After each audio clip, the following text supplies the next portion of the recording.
QC's up live. Everyone give love to Heather. Heather's waving. Lovely Heather. Lovely Heather. The blurry, lovely Heather. I promise she's lovely behind the blur. She's in her PJs.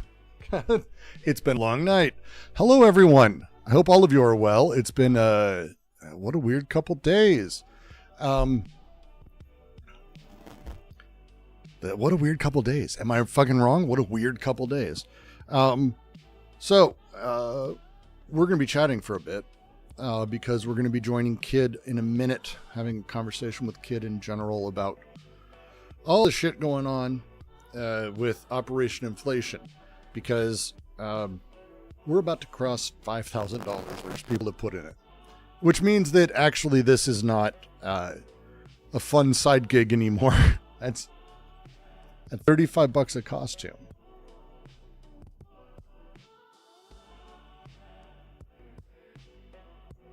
Google what?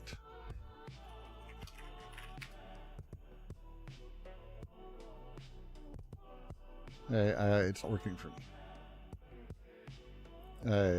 That didn't work for me. Critio. It's too many costumes. Like it's actually too many. Kid and I think both thought we'd get 60 costumes on like the extreme side. But we figured like 10, maybe 20. And the corrugated fortress that's showing up at my house on the daily now is a little bit of a different beast, to say the least. So for those of you who don't know, Kid Not Kent, friend of the channel. Oh, you're good. You're good, Credo. It's been a long night, so my brain is not here. I know I have 11,000 subs. It's weird. It's honest to God. It's been a very strange few months. It's been cool. For those of you who don't know my past, I've been very, very famous, mostly due to a horrifying tragedy that I happen to be part of. Oh, cat crackle.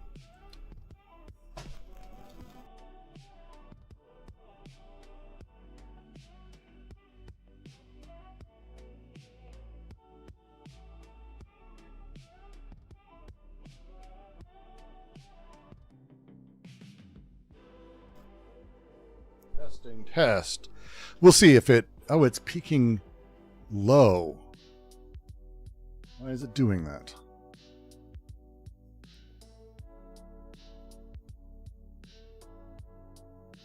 Why is it doing that? That's fucking weird. One sec. Sorry, everyone.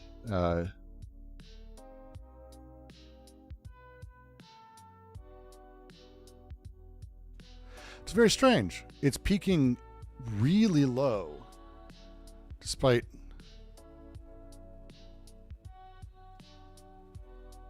we'll find out. Internet Today covered it. Windows audio settings. Try having a Threadripper. So Threadripper has some of the worst real-time memory management that there is for interrupts. And it's actually like a known issue. And it's the kind of thing where if you're doing anything, you just could lose real-time memory. And it's like I have 64 physical fucking processors, and they're all using the first 4. All right. I'm not going to go anywhere. The stream is going to die, but that's how life works. So, if it dies completely, pay attention. Sorry. Keep it going. I'll be back. I'll be back. Oh, God. Now you're peeking again there. Why the fuck are you doing that? What the fuck?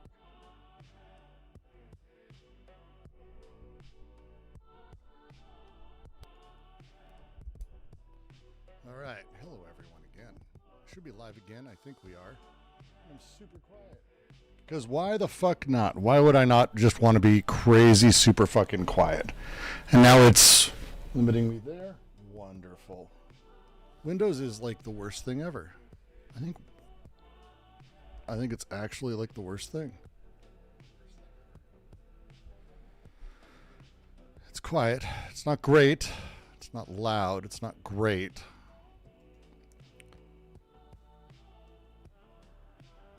Very frustrating.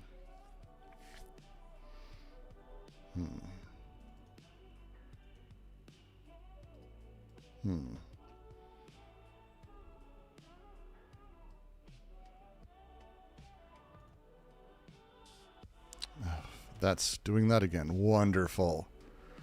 That's that'll do it. That's going to be it every time. It's that fucking Windows depletes your volume on its own. It just enjoys doing it just randomly. It's fun. It's fun that way.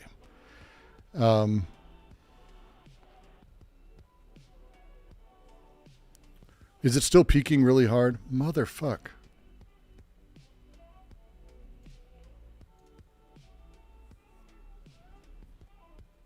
Why would that be the case?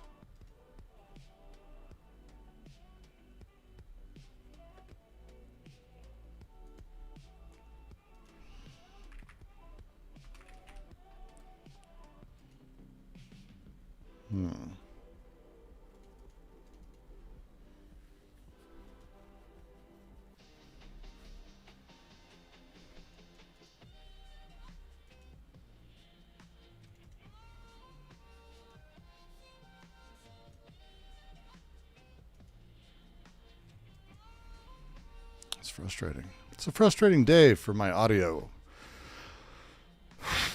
What can I say? All right, I'm good on my end. It's fine, whatever. So, short version. We are getting a lot more people interested in supporting the costume and Operation Inflation than I think Kid and I were ready for. Like, flatly, I think we were not quite prepared for the overwhelming fucking response, which is great. And it's always good to see and feel. It's just a surreal experience when you're actually there doing it. When you have people coming up and you're doing the interviews and people are like, whoa. And then they go and they buy 5 or 10 of these fucking things at a time. You end up in a very different beast. It's a very different beast.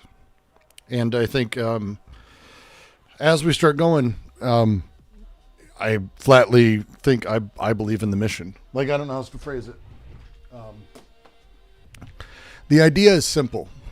And it's not wild. It's not crazy. It's not stupid. It's a very strange thing in and of itself. But it's just to go, hey, what we're doing and what's happening is just protest.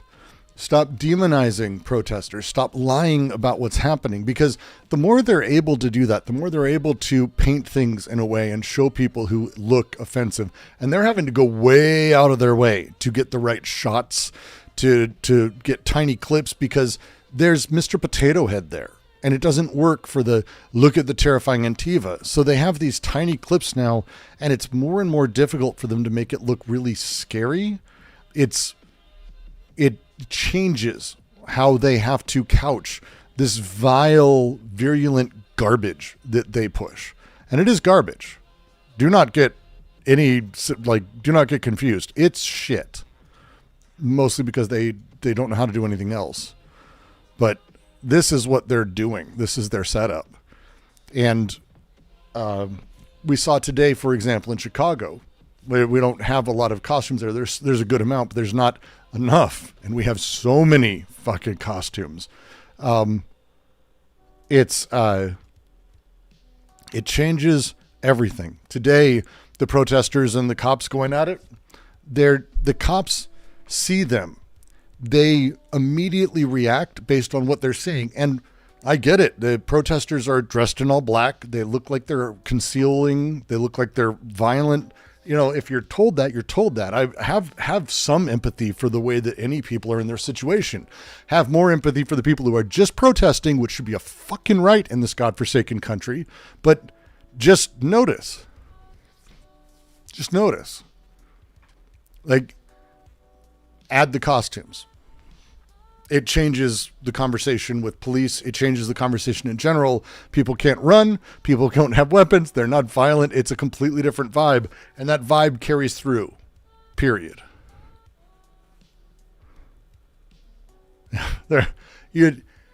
there are a good number of right-wing people, provocateurs, who are very aware of what we're doing. And how you doing, Andy? And it's the kind of thing that it's really weird to consider that that's the case. But yeah, the upside down clown is absolutely just... The upside down clown is, by the way, my favorite of all of them. If I could have an army of upside down clowns, it would be perfect. My auntie and the literal president talking about how SF is Mad Max. I mean, and again, that's family I have and others. Portland's nightmare, wasteland, terror. And it's like, the spaghetti factory is having birthdays like down the street. Just a block away. People are driving through and honking and cheering on. It's not even angry. Like, I was talking to some people today there. If you were at Occupy was hippie shit, but it had a weird unsettled anger. And there were angry people there who were really throwing shit at police. People were being dicks. And again, however you want to, but they were. This is not that. This is like the most disarming protest as it is. So give them the outfit, because there's a whole bunch of people. They look stupid in outfits. Yeah, but why are they there? Well, they're angry about ICE. Oh, what's ICE doing? Well, I'll tell you. And that's it, because the conversation can't be how evil Patrick from SpongeBob is. Like, that's not a fucking thing. It's just not a fucking thing. It's just not. So, basically, we know that this is not really ours. Like, kid kind of kicked it off. I built the site and we kind of charged ahead. There's a lot of people who've given far more money than I expected, I think. And as this becomes a thing and we're getting contacted by people, it's like, oh, this can actually, I actually think this could become an actual political thing. This could be a 501c4. This can be, hey, we actually want to make sure that protesters everywhere have these. Anyone who's protesting. Kind of on both sides, honestly, but definitely on ours, because it changes the conversation. It shifts what people are talking about. And it shifts the protesters too. The police, everyone. It just makes everything very different. And I'm a big, big fan of that. So let me see if Kid's up for being ready to chat.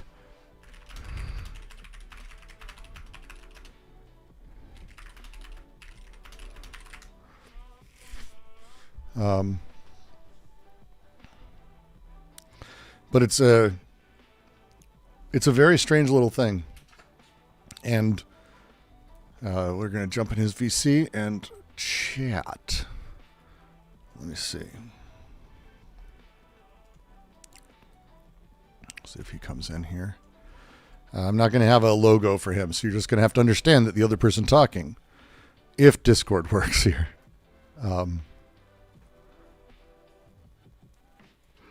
This will be Kid Not Ken. I am beat. It's protesting is a young man's game, young woman's game, young person's game. Although they played Corporate Avenger for an hour and a half, which was fucking amazing. Yeah, you got to hear me sing along. I can't help it. I'm proud to have called Corporate Avenger friends. Spike and Adoui and Taxman. I got to know them surprisingly well. Spent a lot of time with them. And I really do adore their music. And their new shit's really great. So yeah, you had to listen to my terrible, terrible singing alongside of that. But goddamn, it was good. But I am fucking tired. I'm fucking tired. I just fucking pounded 2 energy drinks, like one before we went there and one on the way back, and I could go take a nap. It's a lot. It's a lot, but it's cool. And again, the vibe was positive. Yo. What's up, Kid? How are you doing, my friend? You're live also on the QC, by the way. Hey, QC. They say hello, as do I. Hello. So It's a thing to talk about today, isn't it? Yeah. How are you feeling? I am. I'm jazzed. So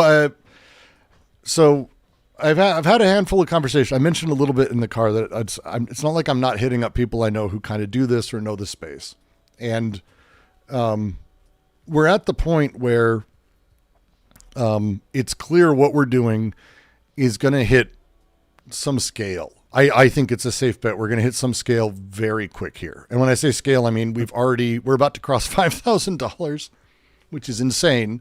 That's I can't do math very well, but it's like 130 some fucking costumes. 137, 138, 140, something like that. And that's just today. And after a few of the media things happen, as more's happening, there's going to be a thing happening with this.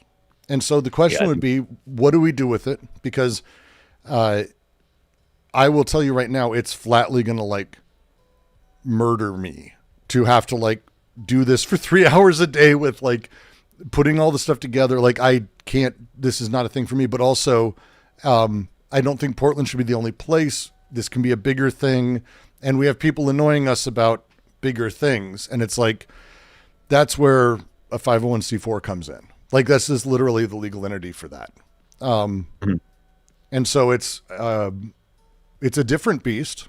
The LLC thing is like, yes, I'll show everyone, here's all the orders we got. I won't give anyone's fucking names. You get a goddamn warrant, but here's all the orders and here's all the costumes we bought. You can see it matches 1-to-1 with, we bought a bunch of batteries and a crate. Like it's that kind of shit. It's all going to be taken care of. The 501c4 though, the ability, as people are like, hey, actually I'm here to donate, but you need shipping. We need help. We need someone to run around. We need to pay for pamphlets. We need to pay for a table or a banner. And like these things start becoming a different beat, right? Mm-hmm.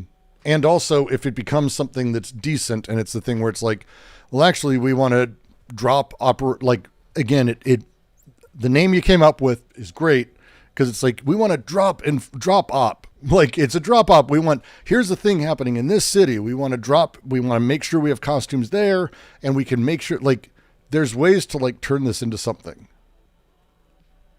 Yeah. Like really scale it. Yeah.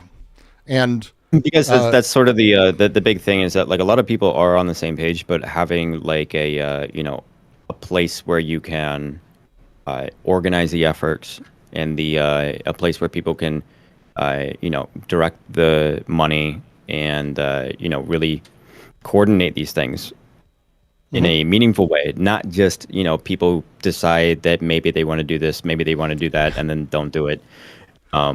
Having something that's actionable and moves, and you can see it moving. Yeah, and I think the ability for us to be smart about it, to have the right setup, and to be able to target where it needs to go. Because again, I think it's the way it shifts the conversation is to force the conversation about the issue, not Antifa are bad or ICE are bad. It's, hey, so why are people there protesting? Because you can't just go, they're evil, they're bad, they're burning the place down in T-Rex outfits with Mr. Potato Head and all that shit. And it's like, so it's like, it's simply put, that becomes an actual pack. And just to address my chat, Baby Squid, the reason we're doing this, I want to have this conversation publicly, and I think kids generally in the same place, is the same reason all of this has been talked about publicly. Two shitheads did a thing. I'm a shithead. Kid's a shithead. Two shitheads did a thing. It's not hard to do a thing. We're morons.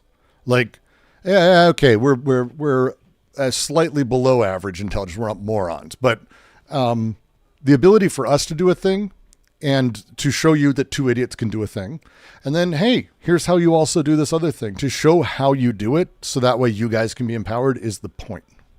And don't forget about becoming and boobs.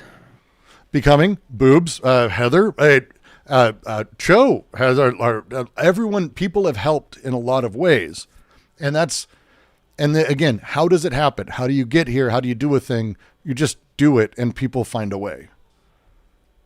It's a unique thing to be able to, one, take part in. It is. This is not something that I've been able to see start or do it, and so that feels good. But also just going, hey, if you have an idea, just go try it. My favorite example of it is the story of how Michael Moore made Roger and Me. He and his friend were in his friend's basement watching the news. And he went, his friend went, I have a camera now. We should just go down there and talk to those fucking guys. They saw a news report. So they did. Two idiots doing a thing is kind of how everything comes about that's interesting. So you're also idiots. So go be two idiots doing something. And I say that with all the love to all of you, obviously. But yeah, it's just the point that it's not like special, No, there's nothing special. This is a contingent, weird thing that it doesn't take as much work to make things happen as people think.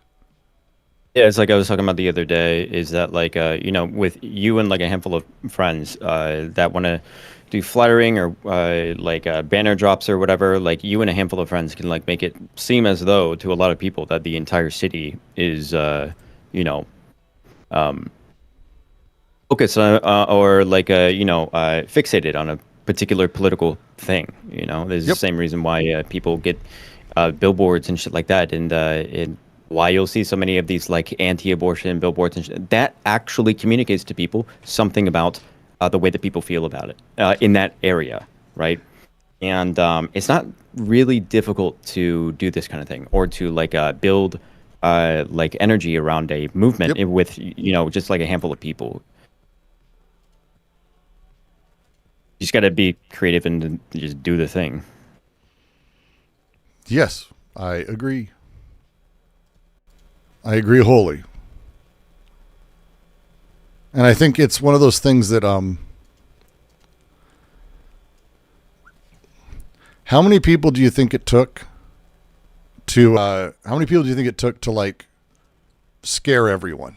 Like actually like the Andy knows these other assholes. Everything is just a couple people doing it. Like we don't live in a very complex, it feels like we live in a complex society that's multifaceted, but everything's kind of just a couple people doing a thing that ties into a couple people doing another thing, etc. And it just kind of is this wild network effect from it. That's the reason. So it's just to address the chat because it's important. And also because, to be frank, most of the money's from kids from my chat and you people are ridiculous.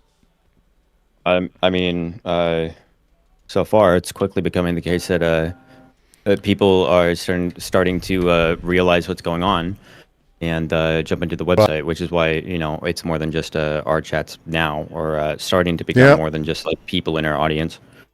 But yeah, it's also like there's something really cool I think about the way that you can see everything, how everything happened. You can see everything from like when I got the idea to starting up the web page and just doing every little thing that we did it like on stream, so you can watch all of it. You can hear all the slight consternation or the random questions or anything else. Yeah, you can hear all that. It's a trip. And I think it should continue to be one. So that's for me. And this is the stuff, if you guys have never formed a 501c4, the process is actually really interesting. And very easy, to be frank, more easy than probably it should be. And remember, this is dark money.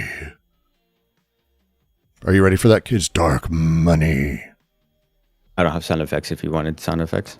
Oh, one moment.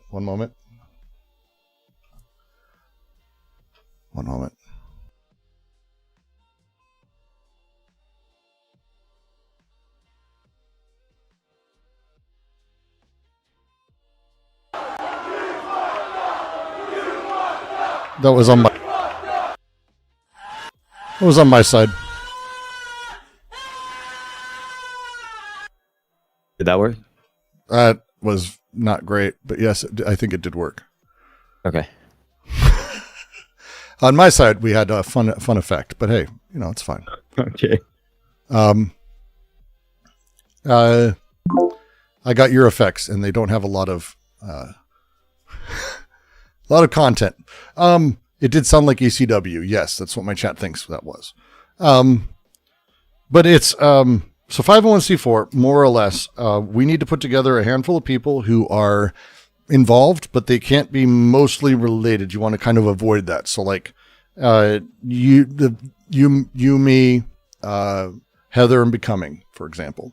4 of us, but we would need a 5th person who's not super close, like you and I, or like the distance between us. You want to avoid general personal ties like that. We can have a bunch of people. We need a minimum of 3 people on the board. We can find a few of those. Ideally, people from other cities. And I know you and I have talked about this, but it's finding a handful of people who can be part of it, and who can kind of take rotational duties, and we can kind of figure out some fun ways to do that. But it's really set up in a way that if this can become a thing, and if we start getting some of the traction, which I think you and I are seeing, and I know Becoming and Heather are seeing behind the scenes too, then it's worth the effort and seeing what else we can do with it. So that's all. There we go. So do you want to start on that now? Or what do you want to do? How do you want to talk about this? Because we're not going to decide stuff. So up front, we're not going to decide anything on this stream because there's a whole bunch of things I have to make sure and confirm, and we've got to talk about. There's a whole bunch of stuff that is offline conversations, but there are things like addresses and things, and deciding who and how we set that up. But I think we can have the broader conversations for sure. Does that make sense? Yeah.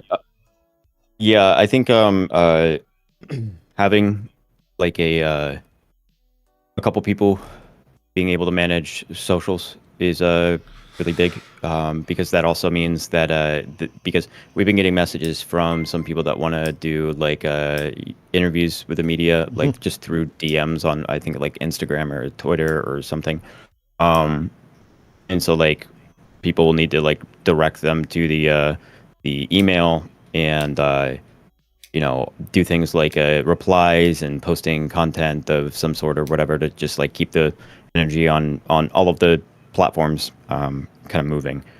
And so that basically means like the media team, I guess, or the social media team, and infrastructure for that, because it's going to be like, this is why the 501c4 I think is the smart move, because there's going to be infrastructural needs when it comes to like email server, just all that shit that's so fucking annoying. And the goal of this is never to make it turn a profit, and otherwise it's going to have to, because all that shit's going to be taxable, and I don't want to fucking have that fight with things. I hate that a lot. Yeah, I hate it a lot.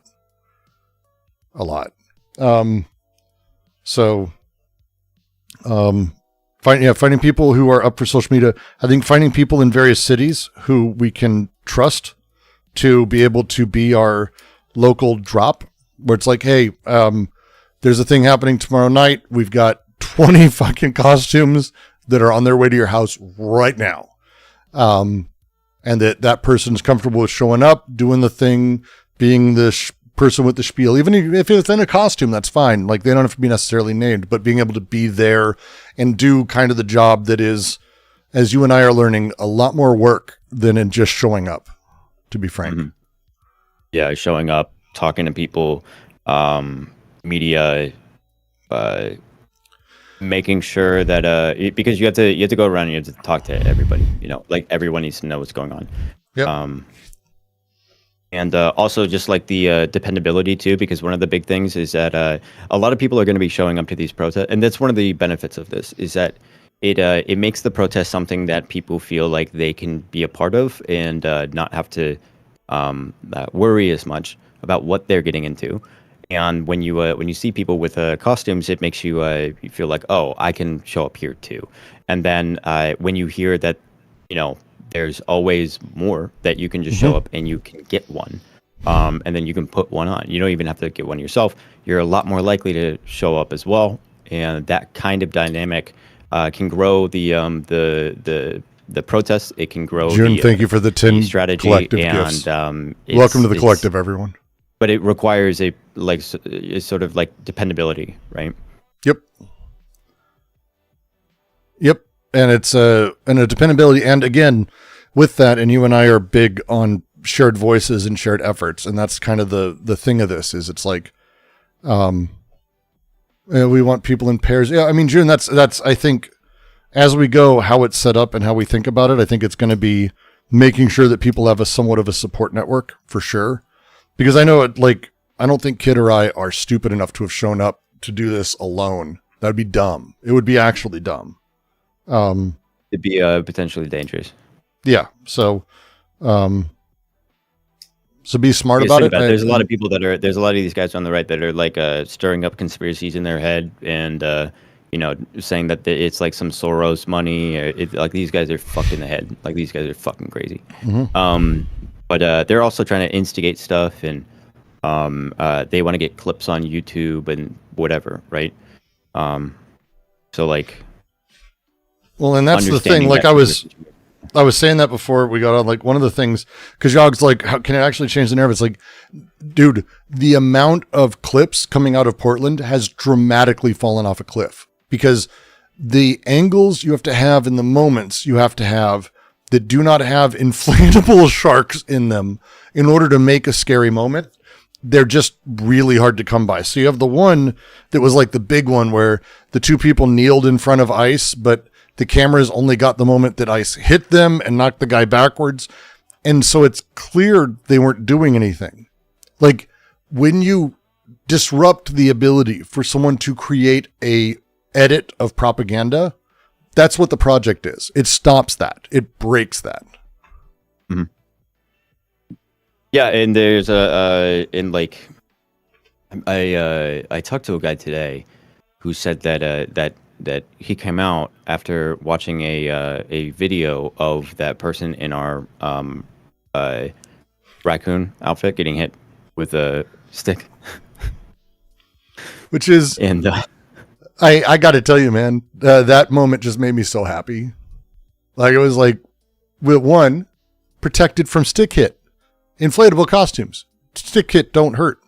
But two, like when the cop showed up and he's like, he attacked me, and they're like, the raccoon guy? What? No. It's yeah, very good. That was cool. Man, it was cool to see. Yeah, and yeah, there's so many people that like are just so excited, and their excitement was just like, it permeates and it spreads to the next people, and it's not just dressing up or whatever, it's actually like having a good time, and seeing other people have a good time and dancing and making clips for TikTok or whatever the fuck it is in their outfits and shit like that. It makes people want to be a part of it, and people have a good time. And while it is it's a very serious thing, ISIS is tearing people's families apart, destroying people's lives. We talked to the one woman. Woman who the two women she was advocating for, who were being held without any rights, no lawyers, no contacts. She thinks she knows where they're at. We went over a little bit on stream. We read through it and showed the QR code, and she's trying to raise money for a lawyer. Like, that shit is so fucking real and terrifying. Every day you're seeing in Chicago, there's journalists being arrested. I don't know if you saw I'm sure you saw the clip of the journalist screaming, "I'm with WGN, what the fuck?" And that shit's happening so much now that what's the alternative? Well, the alternative is they've got these ridiculous stories about Antifa that are now being completely deflated. Yeah, and the thing is that these stories about Antifa and these violent protests and stuff like that, that's being used to justify throwing in a fuck ton of resources of washing over people's rights, of this fascist power grab, and all of this sort of narrative is being used to hurt real people, and a lot of them. And the thing is while that is a serious situation, it's one of those ones where the kind of bind that they get you in is that all of the like anger is completely like, that's how you should feel. You should feel angry, right? You should be furious. However, the thing that really, really fucks with it is the fact that they can't use this narrative. They cannot use the narrative. If you make it shown that they're not going to scare you into submission, and they're not going to use your anger as a tool to hurt other people. And so it's a really, really strange political situation that's there. But this is like the best strategy. I think that there could be in this situation. I can't think of anything. No, me neither. Because it's what I was saying when I was on, and I hope I'll be curious to see how different things are edited when my interviews show up. But like the thing about saying, was it you okay? Yeah, it was good. Good. But by saying these are war zones, be terrified. Be terrified. It's violent and scary. You don't even need to be saying necessarily that Antifa is doing it or ICE is doing it. But by just saying that, people are not going to show up. People don't want to get hurt. People have families and lives. And a protest that's scary is fucking scary. I used to do them when I was younger. I'm not going to do that now. But like, these are not scary. There's the opposite. And on top of it, it's the other side because ICE, no, they're all sons of bitches for sure. But these guys aren't like being violent. They're not shooting random people. Like by driving fear, what you do is you basically have only people show up who will feed off that. And if you can have the costumes there that deflate that diffuse that shift the conversation to being like, well, actually we're here to just speak, and it's coming not from a place of fear and anger, but like love and wanting to change and brotherhood and fraternity and whatever else. Again, it shifts everyone's conversation fully. Yeah. And yeah, someone did bring their 10-year-old. Someone went. So we're before we left, Heather and I were putting together all of the different things with batteries and then attaching the fucking fan. It's a lot of work. It's a lot of work to do. And then re-rolling them back up. And Violet kept coming over, and so did Dexter. I want to be in this one. It's like they're none for kids. And lo and behold, we fucking had a kid show up who's like, oh, there isn't one my size. And I was like, oh, for fuck's sake. I just did this. So yeah. We need to have kids costumes too, because these are safe protests, and it's stupid to lie and say otherwise, because it just creates everyone trigger happy and fearful and upset and ready to pounce and filled with cortisol and adrenaline. And it's just awful.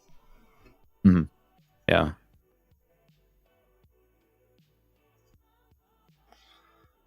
So yeah, the social media team, and I'll make sure that the people that I'm talking to already get the stuff that they need for that.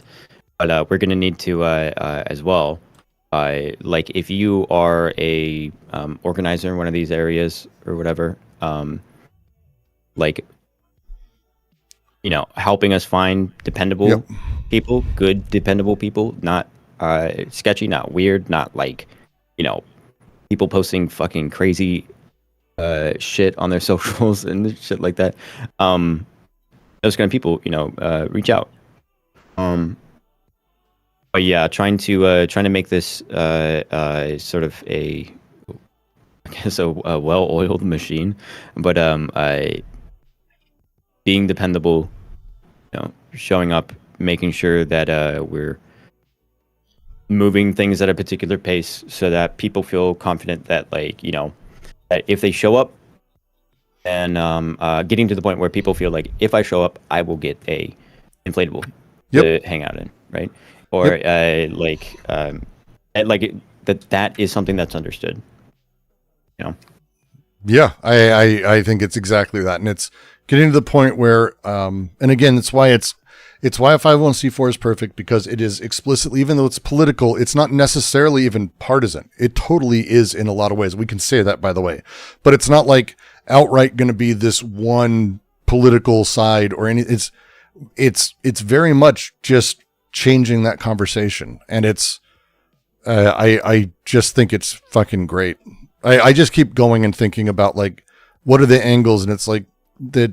There really aren't any. And it's why it's so frustrating. It's why, like, on the stream, and June, by the way, June, Estelle and Heather, power to everyone who was working mod on that, because you were working overtime banning people. I know.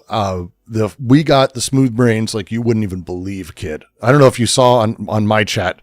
Your chat, I don't know how it got. Mine was fucking awful. Or what? During the live stream. It was. Oh, I set it to a where you have to be a subscriber for 5 minutes on YouTube.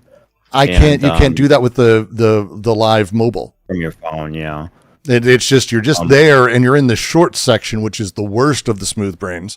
And so like it was the worst. The live stream's already passed 7,000 views, by the way. It's okay. But you know what? 7,000 views, dude. A lot of these guys are really fucking crazy. And they are conspiracy posters, and they are doing free PR. Right, they're sharing it around and being like, "This is where they're getting these free inflatables from Soros or whatever the fuck." And it's just free PR. Like, these guys are stupid. It's kind of perfect. It is, but it was a lot of people specifically calling us cowards and weirdos and losers and like all of that for wearing the costumes. But again, let them. Do not, like Yog said, they're calling them soy boys. They're like, good, take it. Like, that is it. If they call us pussies and cowards, be like, sure, we're not there to fight. What do you want? Like, they're dying for that. They're dying for someone to respond. Who's there to fight? You are. And it's like, cool, I'm a big giant pussy soy boy. I don't care. Like, fucking, that's fine, dude. That's great. I made the jump. Like, I fucking had tea with my daughter this morning in a tea set, and I paint my nails. I don't give a fuck. Like, that's fine. Let's keep going. Yeah, it's like I've seen a lot of like some of this stuff coming out from these agitators or whatever, where they're showing a lot of people having fun, and then they're like, oh, these people look stupid. And it's like, you look fucking weird. You look weird to show people having fun and then being like, isn't this terrible? How fucked in the head do you have to be like, they're dancing, they're enjoying the music? Like, what? And it's like, these kids, I'll call them kids. I'm an old man. Sorry. Everyone there was having a good time, period. And they're upset and they're there for a message. But it was positive levity because it's about doing the right thing. It's not about attacking ICE. See, as much as I know I understand the vitriol for like the system, it's never any of these individuals. There will be a reckoning at some point, more than likely, but it's never the individuals because it's about the change. We don't want, no one there wants to like burn down the ICE facility. That does nothing for anybody. No one wants violence. It does nothing for anybody. Do you know what does stuff? Lots and lots of people who happily move out of the way, and that they happily need 27 well-paid military people pushing them out of the way in order to have one car go by and keep those guys on all night, because you never know, and bankrupt the goddamn system. Like, that's what a peaceful protest is for. That's what a sit-in is for. That's what proper protest is about. And it's like, call us pussies all you want. How's your budget? How's your budget, strong man? How's your budget doing? You having a fun time?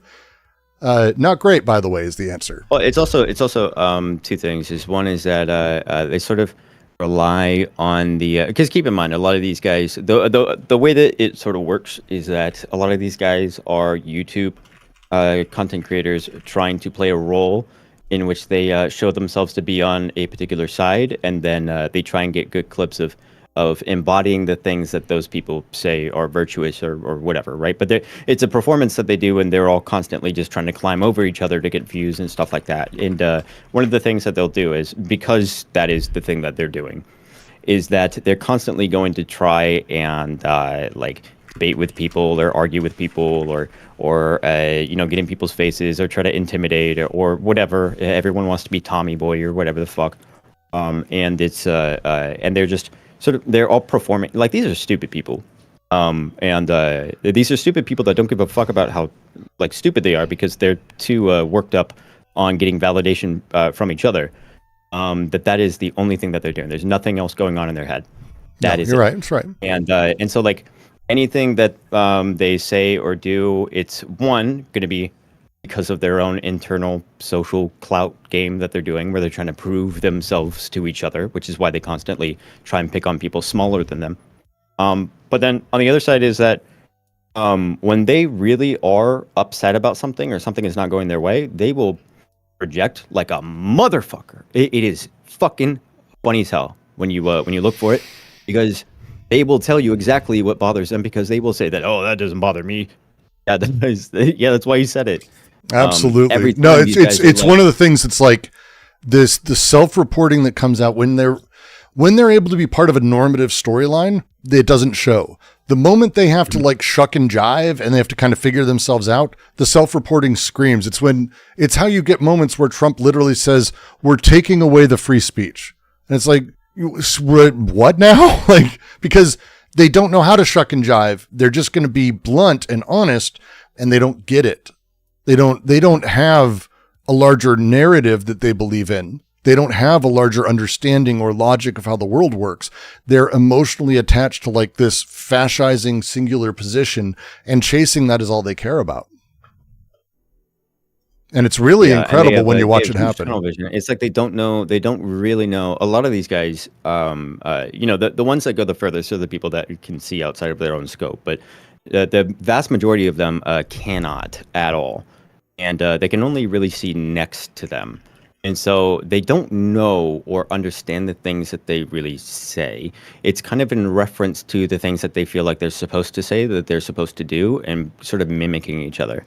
But they can't really see far outside of that. And so they end up either saying the quiet part out loud, or projecting super, super hard as if nobody can recognize it, because the people around them don't recognize it. Or if they do, they're all pretending with each other. So they're constantly doing some shit like that, because they don't have, they can't see much further than their own, the people that they're trying to get validation from on the internet. But that's like, understanding that is really, really important, because if you're going to be helping distribute like costumes and stuff like that, if one of these guys tries to walk up and argue with you or get a clip or something, it's like, the only thing that you should really be doing is asking if they want a costume. Yep. And don't buy into any moment that they start and they push, and they're very good at it. Again, they're people who live in a space of anxiety and fear. Their ability to install that in you, to transfer that to you, is incredibly easy in our larger system of meaning and how it functions. It's the simplest thing for them to hand it over to you and for you to accept it. Do not accept it. That's it. If you can do that, you're free and clear, because they're not going to be able to utilize you, and they'll move on.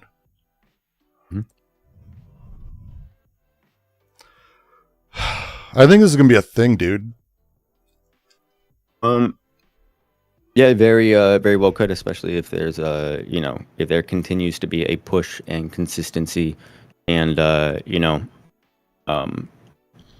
people show up and then they see somebody from Operation Inflation, or they show up and there's like a sign that says like free shit here with like an Operation Inflation like website or QR code, whatever it is. If they see that and there's a presence of it there and people understand it, and you walk up to someone else in an inflatable and then they're like, oh yeah, you want one? I mean, go get one. That's it. Yep. There. Let's do it. I see. Okay. Easy enough. So on my side, we're going to start looking into the legal side and get some things moving on that. I got a handful of people, including probably a lawyer I have to annoy, and maybe an accountant. Heather's going to be handling a lot of that, because this is like her jam, is setting stuff up and getting these things running. And I hate it, so it works out that way. I think you probably hate it too, I have a feeling. So we'll get that moving and start figuring out kind of how we want to involve people, if people want to be involved. And again, they're people let's assume you've got to be at least in our chat for more than 20 minutes. Start annoying us on the various places. For me, it's in the QC's Discord. For Kid, it's going to be in, Discord, I don't know, whatever complex nightmare of security exists in the fourth dimension. Or Matrix. It's you don't have the one that's in the fourth dimension through the portal that securely search you in another universe, so that way there's no way radio signals can transmit. That's how you do security, dude. Right. I actually might be because we're talking about trying to get away from Discord too. I'm actually going to be IRC is a thing. And so I'm going to be moving to something I didn't expect I'd be, I think, at some point soon here. It's I'll annoy you because I have a feeling you'll have feelings about that just generally and opinions, but yeah, sure. And for this, we definitely will have something more secure, which is good, but it'll be on the corporate side. We'll figure it out. But I'm jazzed. It's a crazy thing. And the number of people I know who have sent me little notes, who don't even know that, like, this is a thing. There's like, dude, look, these people it's so great. They're in these costumes. It's amazing. They're working against. I'm like, yep, that's the thing, isn't it? It's changing. It's kind of, it's magic, dude. It's magic to be able to see it and be able to say I'm a part of it, however small. So it's cool, isn't it? It's cool. I mean, it's cool. Yeah, I mean, it's not just cool, but it's as far as I can tell, the most effective strategy right now. And so, like, really putting in work and hitting the gas on it is incredibly meaningful. Like, this is something that could ultimately, like, really fuck over the Trump administration's ability to send feds to go fucking pointing guns at your face. And even if he is able to do that, those people are gonna or troops or whatever, they're going to also have the same context as everyone else. And it really fucks with their ability to maintain their narrative and keep this scope of fear. It is incredibly powerful. Everyone knows it.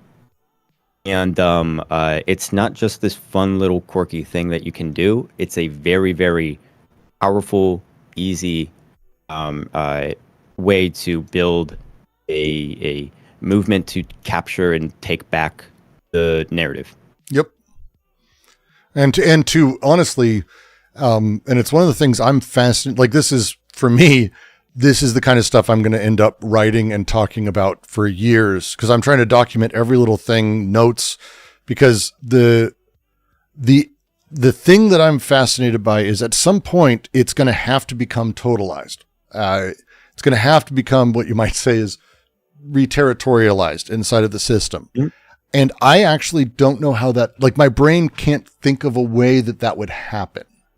And so, because it's such it's so opposite to things, and it runs in such a counterproductive way to the way that normal narratives are structured or normal processes. Because it's not like we're telling people what to say. We're not doing anything. We're showing up with costumes. But just that thing is a curveball.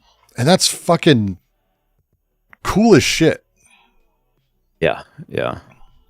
It's going to be fascinating to watch. It's going to be just fascinating to watch. So, but with that, I'll let you get your stream. If you haven't, you should watch President Trump's. You probably did, because you do 900 hours of streams a day. But Trump's roundtable with all the shitheads. Oh, yeah, I watched that, yeah. Where Posobiec actually says, Antifa has a storied history, beginning as opposition in Weimar, Germany. And yeah, it's like, wait, what? Did you don't want to get wild. And then everyone else, the narratives that were like, if you were to take all of their narratives at once, if you were to take all of them at face value, what they were saying is that basically anyone who disagrees with you, President Trump, is probably Antifa and also cartel and also ISIS, and also they're in the media, and they're they are the legal institutions and the educational institutions, and every single thing is basically Antifa and cartels and terrorists, and you should basically dismantle everything. I love you so much, President Trump. Yep. Anything that is not you, sir. It's the stupidest shit. It's fucking stupid. It's like everyone knows it. It's the most emperor talk. Like, and every time it happens, because as he gets older and more doddering and more like fucked in the head, the more, my grandma, she wasn't really there in the end. Dementia was one of her things, and she wasn't super around. And as that happened, as it got worse and worse, you had to have simpler ways of making her happy. It used to be when she was like more around, I'd make comments or jokes here and there. I remember we shared a cigarette, a couple times because she had quit smoking like 30 years before, but, like those things brought her back. But as it went on, it had to be this like louder, simpler version to make her happy. And that's the line I'm seeing everyone take, where it's like, hey, Trump, you are so great. You're awesome. And these guys are bad. It's not like, if you go back, and it's worth going back to like 2017 and watching how the sycophants worked then, it is not the same. And it's very odd. And it's something to me. It's something to me that is very odd. So that's all. That's my favorite thing the last few days was watching that. And all the people, the one girl who had like the black eye that she claimed she got from Antifa, but then posted a picture like an hour before and she didn't have it. Like, it's so. She just punched herself in the face? Or it's makeup, or she punched herself in the face. Maybe, or I don't know. People are weird, dude. These people are all nuts. Yeah. People are all nuts. Yeah. That's about it. So, but I'll let you go and get back to your stream. I'm going to probably close up my stream here pretty quick and enjoy an evening. Maybe watch a movie with the kid. Maybe not. Maybe video game or something. Who knows? But yeah, I'll be annoying you tomorrow, and we'll just kick this forward. I got another like 12 fucking costumes that were waiting for me when I got home. So, okay. If you want, because tomorrow I was gonna at least drop off a bunch of batteries. We have a shit ton of batteries. I bought a fuck ton. I just didn't bring them with me. Okay. Do you want to come get them and bring everything out, and you and someone else can drop them off tomorrow? You could drop the costumes too, or we can hold them. Yeah. Or we can hold them for a little bit later. It's not a. Well, I mean, the guys at the tent seem to have a nice little spot, so they do. I'd probably just stop by there and just be like, "Here you go." Cool. Yeah, I'll be home all day. Oh, so. And you said you have like a banner or some shit. I can. We got posters. We got printouts with the very lovely QR code provided by the lovely show. It's a very froggy one. It's excellent. Cummings' idea. It's a good one. It's a good one. Joe McCumming did it. But we have a couple of those. Yeah. But also, again, and this is so. Here's the thing, and I'm out loud saying this. Every person bought for $35. They all bought a costume. Was the idea. Obviously, these costumes are costing anywhere from $30 to $40, and I'm also overspending. So far, I'm significantly underwater. It's fine. Some of that money going towards a banner, how do we want to think of that? Or is all of the money we're getting for this so far going directly 1-to-1 for costume purchases? And then we use the excess for the banners? I mean, because it'd be worth us actually having like a proper banner printed out that's waterproof. Yeah. But it's like $50. And again, I'm already out over my skis at this point. Like, I mean, we can just pull some stuff for now, and then we'll figure it out just as we keep going. Yeah. All right. It'll be easier when we switch to 501c4 because that stuff can be shifted around. We'll look at budget. I think we have available too. Heather's gonna figure it out. Good. Okay. Trying to think if there's anything else. Be thinking of who else you want in the board and how we want to set up. And this will be a fun one. Bylaws. Because nonprofit is created and run by a community, so we have to have bylaws, not board bylaws. Bylaws. Mm-hmm. Yeah, it's pretty standard stuff. It's fun though. I think it's fun. I don't know, whatever. Yeah. I'm a weirdo. That's fine. All right, you go. We're gonna watch a couple of fucking stupid things and probably get copyright struck. Okay, tight. See, you enjoy. See ya. Peace. My brain is, Heather's right. Your brain's working too hard. You have too much energy drink. I'm barely functional. Like I'm on the edge of like literally just going and taking a nap. It's a lot out there because,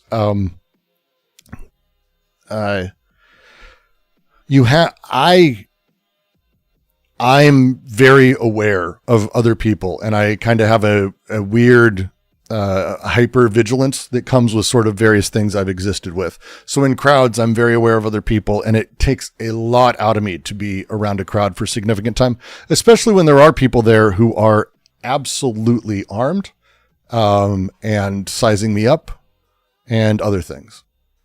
So it's a whole thing.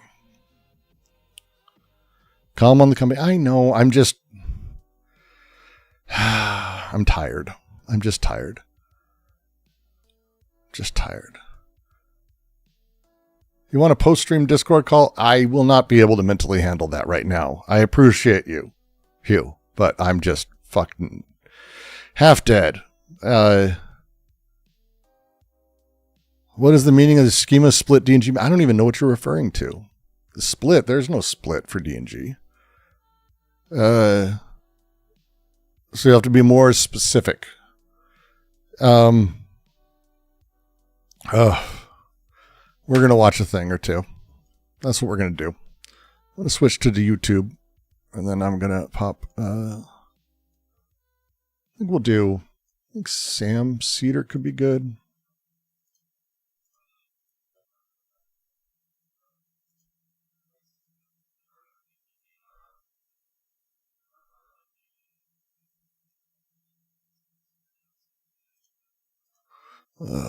What? Fuck. You just be more explicit. I may be misunderstanding you in the way that you typed that out. That's all. There we go. Up.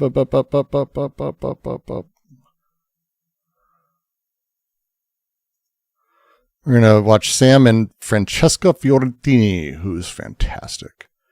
Loved her for years. Glad she's doing more stuff with these guys. Why are you down there, Francesca? Why don't you go up there with Sam? There you go. There you guys go. Look at you two. Aren't you lovely? We're going to swoop up you go. And there you are. Happy days. We're not going to watch Joe Rogan, no. Appreciate you guys going out and streaming on site. I'm away from Vancouver now, but I remember protests. And I got to tell you, this is just not like, it's just not real. Show the unicorn wedding. Oh, yeah, I'll do that. Give the kids my love, or they can come say goodnight if they want.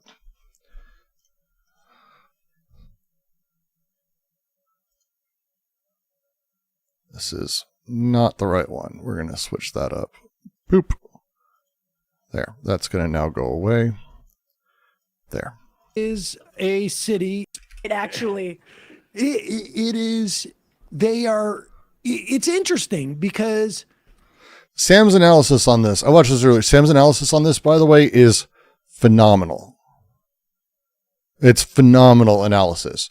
Sam has been doing politics for a very, very long time, and he has always had.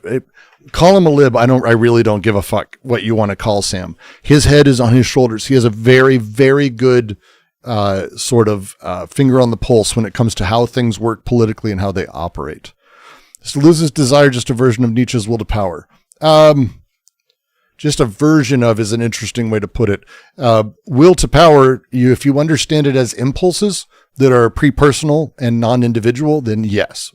Desire is effectively the wills, but again, the impulses, because will to power is a manifestation of the forces. It is not actually, there isn't actually like only a will to power and then also only desire. It's the impulses, and the will to power is some underlying parts of those forces, but they're not personal.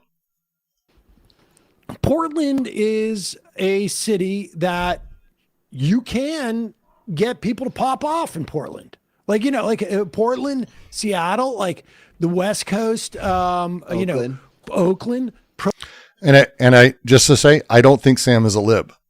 I think it comes off as a heavy lib because he's kind of an old person and how he talks about stuff, but show me a position of his that isn't good. Protesters there, they are unafraid. They will get aggressive. And well, let's define aggressive. I mean, I also think that Portland is a place, much like San Francisco and Seattle to a lesser extent, where everyone also has like a box of costumes in their closet. Like everyone's got costume box, and they will bring it out for Pride, for Halloween, or for a protest against, the pigs or whatever. But you've had, but like, like when I love like her. it's going to be fun. When is I what think I'm of trying to cities say. like where if they were to bring in, if you had told me like 2 months ago, 5 months ago, 6 months ago, they're going to bring in a bunch of federal guys in riot gear into Seattle, I wouldn't be surprised, or Portland, I wouldn't be surprised to hear like, okay, they're going to throw tear gas, and guys are going to throw the tear gas back. I mean, this is, and It's true. There has been a I don't even know how many of you were around when they had the big protest in Seattle that was like a genuinely violent protest. It was at 98, 99. Like it was a pretty big deal. It was a big deal. A G7, G8 summit. But that was, again, Gen X, different thing. Vibes are different now. It's very, very different. Restraint, it feels like, from protesters that has in many ways like completely frustrated what like Miller was hoping to happen. It's very Well, then, B-Boy, you know what I'm talking about. That shit was wild. like, yeah, the stick meme, do something, because they really want it to be 2020 again. They're like, oh, we just need to kill another unarmed black man, and make it really gruesome this time. Like, they want to relive that. And mind you, true. they were in power during that moment. And it's kind of a preview of what we're living through now. And it's something that, sadly, the police have only been more militarized. And so they're all poised to crack skulls, because in LA, for example, I mean, the cops were, as in Portland, which, it's interesting because, yes, the Portland PD are like, the chief is saying it's not dangerous, it's fine. But they also are protecting ICE. They are protecting CBP. They are also doing the crowd control. No Portland activist is a friend of the Portland PD. And in LA, it was the same. I just want a little minor thing in here that I just want to step in. I'm not sure this is fully true. Not in the same way. I've been to a lot of these protests. I've seen how the police treat instigators and right wingers. Very often, the instigators are like given like winks and nods. And they're given winks and nods. But it's like, yeah, I know you started. Don't worry, I'm going to arrest the lefty. Portland police hit very different. And I mean that. It was weird for me to deal with them. They're very different. And they're very much still cops. Do not get me wrong. But to say they were defending ICE is an interesting phrasing here. You're seeing that in LA. You're absolutely seeing it in Chicago. Really seeing it in Chicago in a handful of the setups there. But I'm not quite sure it's the same thing here. Same thing. They were there to crack the skulls of the demonstrators, whereas CBP ICE were there to, abduct a nanny. Right. So they are, it's a moment of what does a democratically run city do in charge of the entire police force, and what can they do? I mean, in LA, it's basically nothing. Karen Bass had a moment that was literally by chance, which was painted as like, wow, she's really standing up. She wasn't really, it was by chance. And you got elected officials over there, the city council members are basically like, we're doing nonviolent direct action trainings. We don't know. But there is no world in which the police are actually going to protect protesters, protect them. No. Right? They are actually protecting ICE and CBP, even though, they're not letting them use it. I have not seen one battle after another. I'm also not super excited to see one battle after another. I don't like movies that are so explicitly made to be Oscar bait with their subject matter. It's like, okay, you're going to do a thing about ICE this year. Good job. Way to push it. Way to push it. Like, if it was more subtle, I mean, again, I've only seen little bits, but it's like subtlety is not the deal here. I like DiCaprio. I like Penn. I like a lot of people in it, and I love the people. Apparently, it's beautifully shot. Apparently, it's really well done. Shit like that is always like, yeah, really. I'll take Weapons. Do you want a subtle way to do a thing? Weapons is about Sandy Hook. Weapons is about Sandy Hook. Not in a subtle way, but also in a pretty subtle way.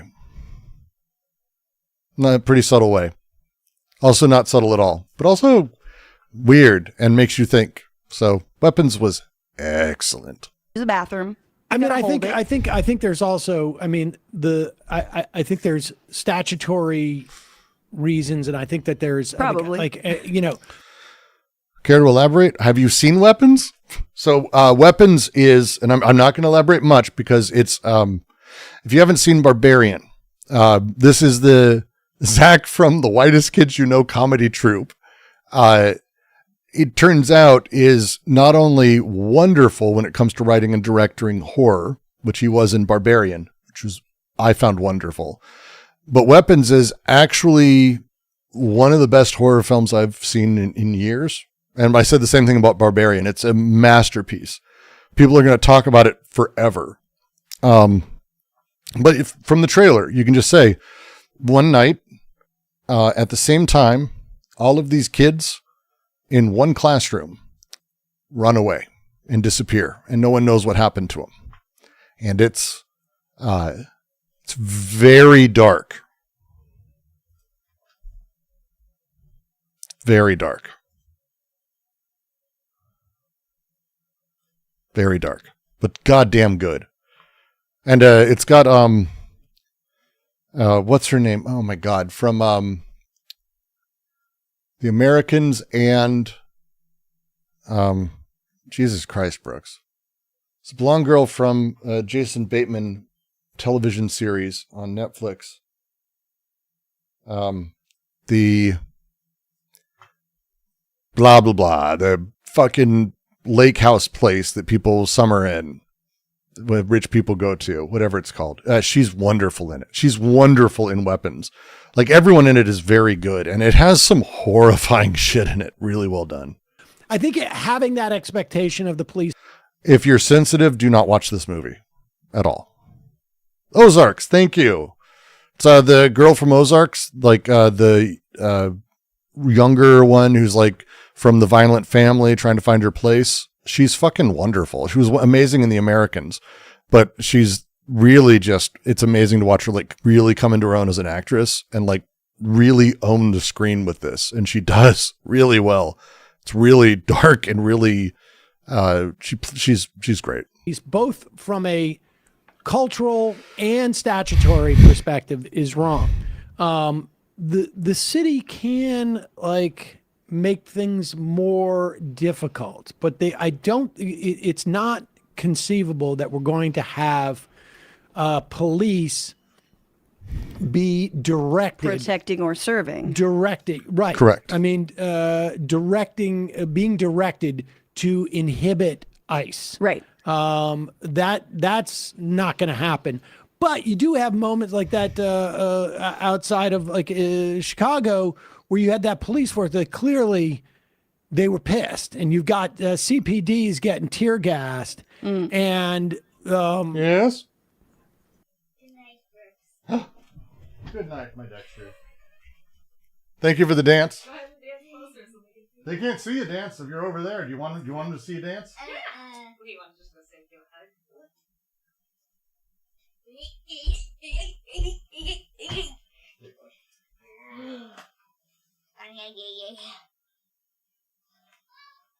They think you're awesome. Chat loves you. People love you. Who you talking to? I said who you talking to? Lots of people. Hey, Dex. Come on, let's go. I'm coming. Love you guys. Give my best to Violet. Violet's upstairs screaming. Dexter always has to dance. The energy. He wakes up at like 9, 8 all day. all day. All day. Our previous place, we got a full-size trampoline. Like it was, we spent money on getting a spring-free one with like the big nets, and he would be on it for 3 or 4 hours and kind of just come off because he was bored, not tired. It was like, oh, dude. And then I'm old and I like look at him doing it and I'm like, that's a good time, Dexter. Bye. I'm out. We've seen it in this city. When the cops don't feel like doing anything, they figure out ways of not doing anything. Absolutely. And so, No, but it goes back to 2020, right? Of like, ultimately 2020 was New York about, police are very good at who not do doing police anything. actually protect? What are they there for? Of And I think course. we're sort of reliving that moment, but again, without the mass uprising. I think there is a lot more defeatism, but I do think the humor, as we've all been speaking to, I don't know if you guys saw the video of someone just going up to an ICE agent with a with tiny the tiny hand. hand, yes. I mean, beautiful. That's beautiful. In fact, we have new characters have showed up at the Portland Detention Center. And I think Look, Sam doesn't know he's shouting out Kid and me. He has no idea who the fuck I am. Absolutely. Sam was absolutely formative for me in my political journey. Like, is seriously majorly formative. Janine too. Like, this was a era of politics that was really important to me in making me who I am today. And so this just big, oh, that was a boy. That was Dexter, my son, who we didn't really, I'm not big on gender. Neither's Heather. And then one day Dexter's like, a woman went, because he's got gorgeous hair. Like, if you haven't seen it, he's got big, thick blonde hair that like flows down. And when we brush it, especially when he's younger, it's stunning. He's like, oh, beautiful girl. And he went, and he looked at me and he went, you know what? I'm actually a boy. I went, okay. And that's been it. So it turns out that does happen when you don't give a shit. People end up where they're comfortable. It's a weird thing. I know. I'm sorry, conservatives. It's a lot. And then my Violet, like, we didn't even raise her as a girl. Like, we're not like, neither Heather or I are like super into like, oh yeah, Disney princess shit. She carries baby dolls around and we have no idea where she gets this from. She loves it. Value this. I mean, we've been talking about this for the past couple of days. Well, and so Dexter, I mean, Hugh, so, Dexter, when he meets people, he's very weird and upfront, but he met a friend of mine recently and said, you're a boy just like me, because Dexter likes wearing really ostentatious outfits and looking pretty, because gender means something different to people. And it does to him very much, because he's grown up with a dad, Heather, who's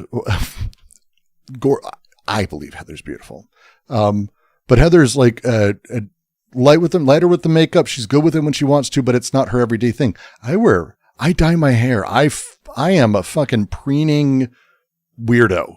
I paint my nails 3 times a week, different colors, and I'll take them off because I don't like that color anymore. And so Dexter likes that stuff and does that. And so it's a weird time. It's fascinating to watch, like, how generationally this happens. I find it just really fascinating. I've never been a big Violet's screaming because Heather came downstairs with Dexter. Heather made the joke because Violet didn't really go through the terrible 2s, but apparently there's terrible 3s is also a thing. They just push her to ear sometimes, and she's there.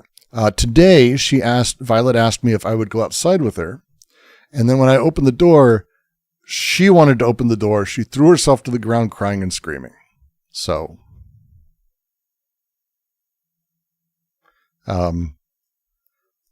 that's where Violet's at. costume to a protest thing. No way. That's surprising for you, right? I thought. Yeah, I know. I come off as a sort of like a bread and circus type of thing, Yeah. but no. Clowning, just open clowning. I am 2003. Yes, Dexter's a fancy bitch. He gets that from his dad. Yes. Or like, put on a sport coat and a tie so that when you go to a Try protest, to get a vox pop. Excuse me. Exactly. I shall remind you of Posse Comitatus, sir. But the costumes are so effective. Yeah. When the narrative is trying to be like, we've got to get federal authorities there to protect people from people like this. I mean, who's wearing a more ridiculous costume? But Let's be real. Like we've got to protect them from these people. It made me so happy to see Sam immediately get the fucking point. Like, fucking wild. You never know when you're doing these things. Like, is it stupid? And it's like, oh shit. Jimmy the Dino. Oh, polar bear. That all of these are from us, by the way, and you guys. All of these. The ones you just saw, like, we'll just go through. So that's, Flamingo Guy's not. He's awesome. He showed up right afterwards. This is like that. This is the first night we were there. The blue Tyrannosaurus Rex, cool dino, we called him. And then our polar bear buddy. Dino. And then, there's our peacock. The polar bear. And then, that is our friendly unicorn. And then one of our axolotls, and that's Left Shark. And then, our frog buddy, who's actually a streamer. We know. Turkey. And another axolotl, and then there's the cat, What are Is those that a ponies Pokemon? called? the giraffe, Those pretty the My panda, Ponies. My Little Ponies. Wow. and there's our raccoon buddy and another Left Shark. It's so great. It's so... Pony. Four Flames. All right, Four Flames, let's do it. I figured out the BWO.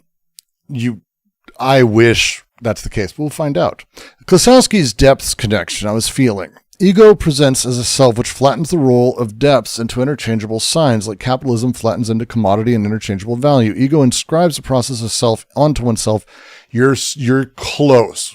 You are close. I'm going to drop in the QC. I'm going to drop Dan Smith's paper on the BWO, and you're a step or two, because there's one of the challenges that they're trying to solve everything. Like, it's hard to say that, but Anti-Oedipus is trying to solve everything. And so when we talk about various issues here or there, right? Let me see. I'm going to put it in,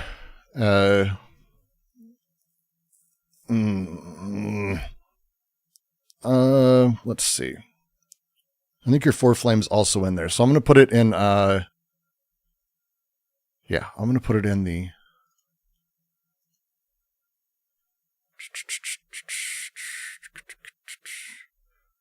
let's see. I'm going to put in the text request. I'm putting the text requests at Four Flames. At Four Flames. Excellent. I believe that's you. Let me know if it's not. Do I have any issues with Anti-Oedipus? The translation, yes. The original book, absolutely not. Thousand Plateaus, I don't believe should be read by people unless they're reading it themselves, and they should be reading it creatively and enjoy it. I have a very different take on that. I think group-led readings of A Thousand Plateaus where they tell you what things mean is useful if you are able to distance yourself from everything except from, hey, that reference means X. When they explain why it means X and what the authors really meant, they're fucking you. That's not what the book's about. And then no one should ever do that with anyone, really. Body without organs. Smith, there is Dan Smith, there it is. Bingo. This is my favorite. This is one of the most important secondary texts on Anti-Oedipus or Deleuze I think has ever been written.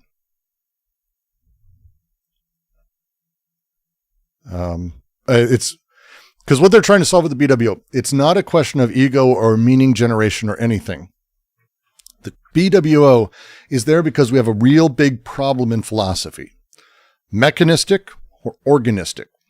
So, the mechanisms of things, the pieces, the physical pieces and interactions of stuff and how it happens, we lose at some point into this organism, an organic entity, a human, a person, not really a totality. That's not the setup, but somehow there is a centrality that exists within Brooks as a person, as a human, as a man, or like there's some weird shit that happens that all my stuff is collapsed and collected inside of there. The mechanistic on the one hand, the organistic on the other. These things are not compatible. They do not work together. They're two drastically different ways of seeing the world. And they not only sidestep, but they actually have created a way that we can understand the process of the movement from the mechanistic unconscious to the organistic totalities of representation and consciousness. And that's way bigger of a deal, I thought. Sanator's doing that with any post-structuralism missing the point. There's no disagreement from there on that. I'm just letting you know,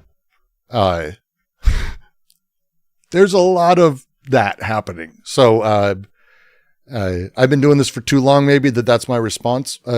I think 1,000 Plateaus, there's translation issues, and choices made. Misumi made fewer of them. I have to give him credit there. But there's a lot that I have issues with. Why can't it be totality? I didn't say that. How can you have both, though? That's the question. How can you have both, mechanistic and organistic? How do they work together and reconcile that? They break it completely. And Marx's dialectical method with Deleuze is not just reconciled, it's wholly built in. It's wholly built in. I'm not joking when I say that. Deleuze is more Marxist than Marx.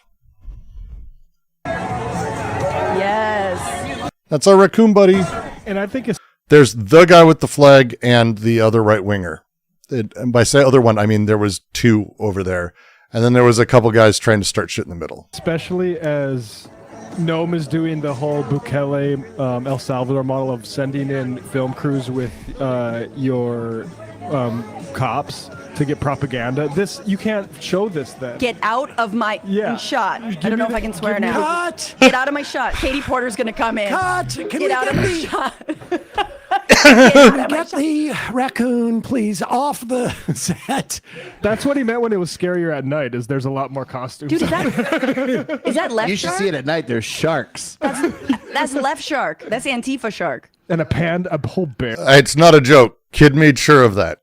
That's it. Here there's left shark. We're getting left shark. That's scary. Does that mean like Is that China? American flag guy Panda, China. a pro ice guy? Yeah, you can't tell. You never know. A jury. It is a pro ice guy. Look, I'm telling you, Portland, let me know if I'm wrong. You had these costumes. You had them. You didn't even have to go buy them.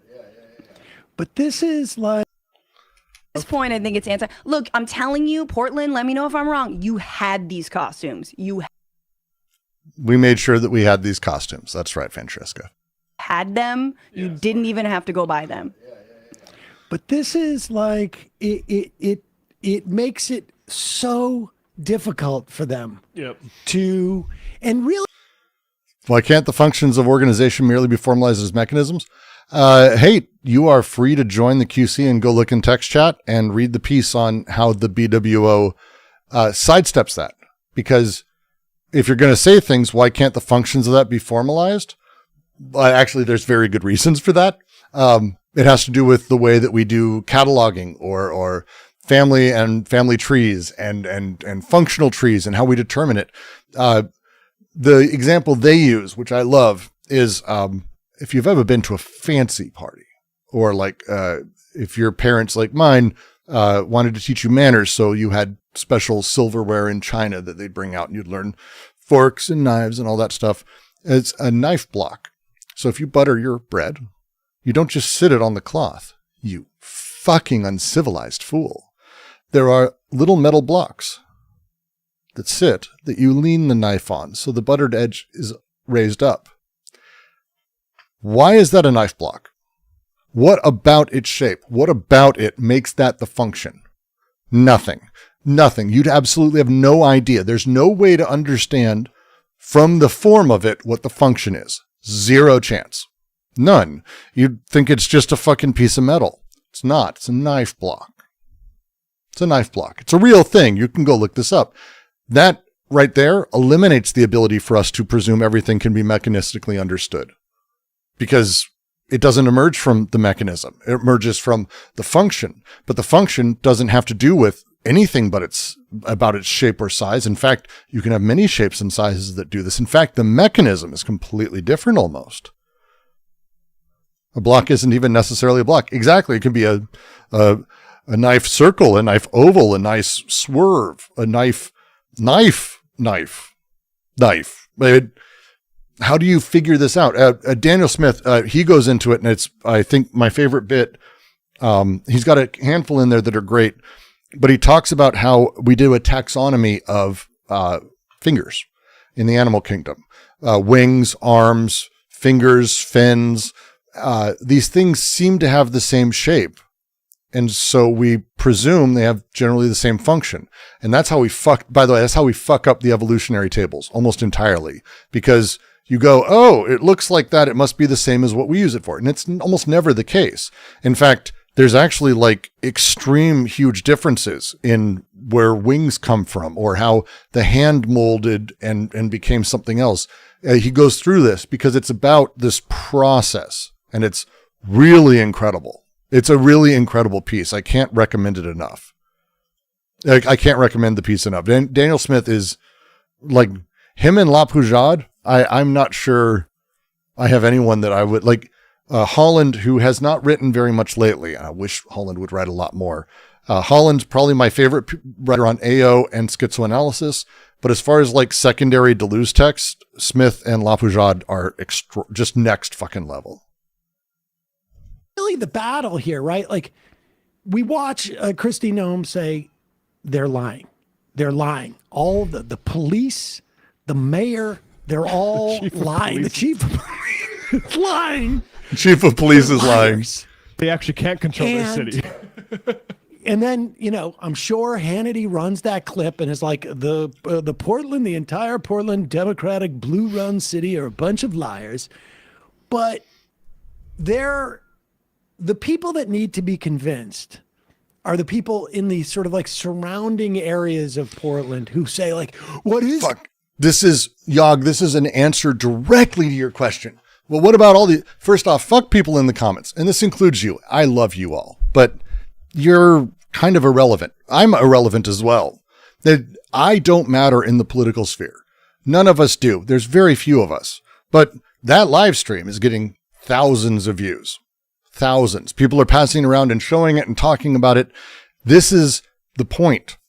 The average person is the person all of this is for. This is the thing that the right really gets, that the left like shoves its own head way up its own ass and, is this influencer good enough? Who cares?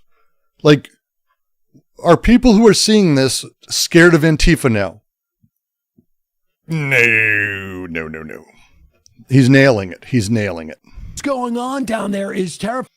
Yeah, the eye didn't evolve for the purpose of seeing. Evolution's Eye by Susan Oyama, who wrote The Ontogeny of Information.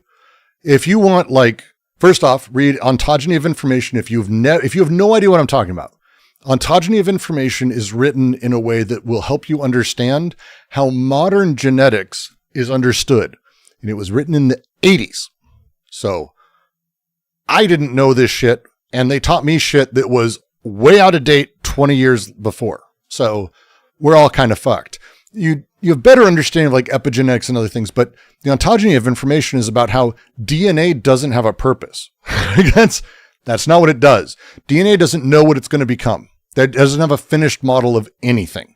It is doing stuff with the material it has. That's all it's got.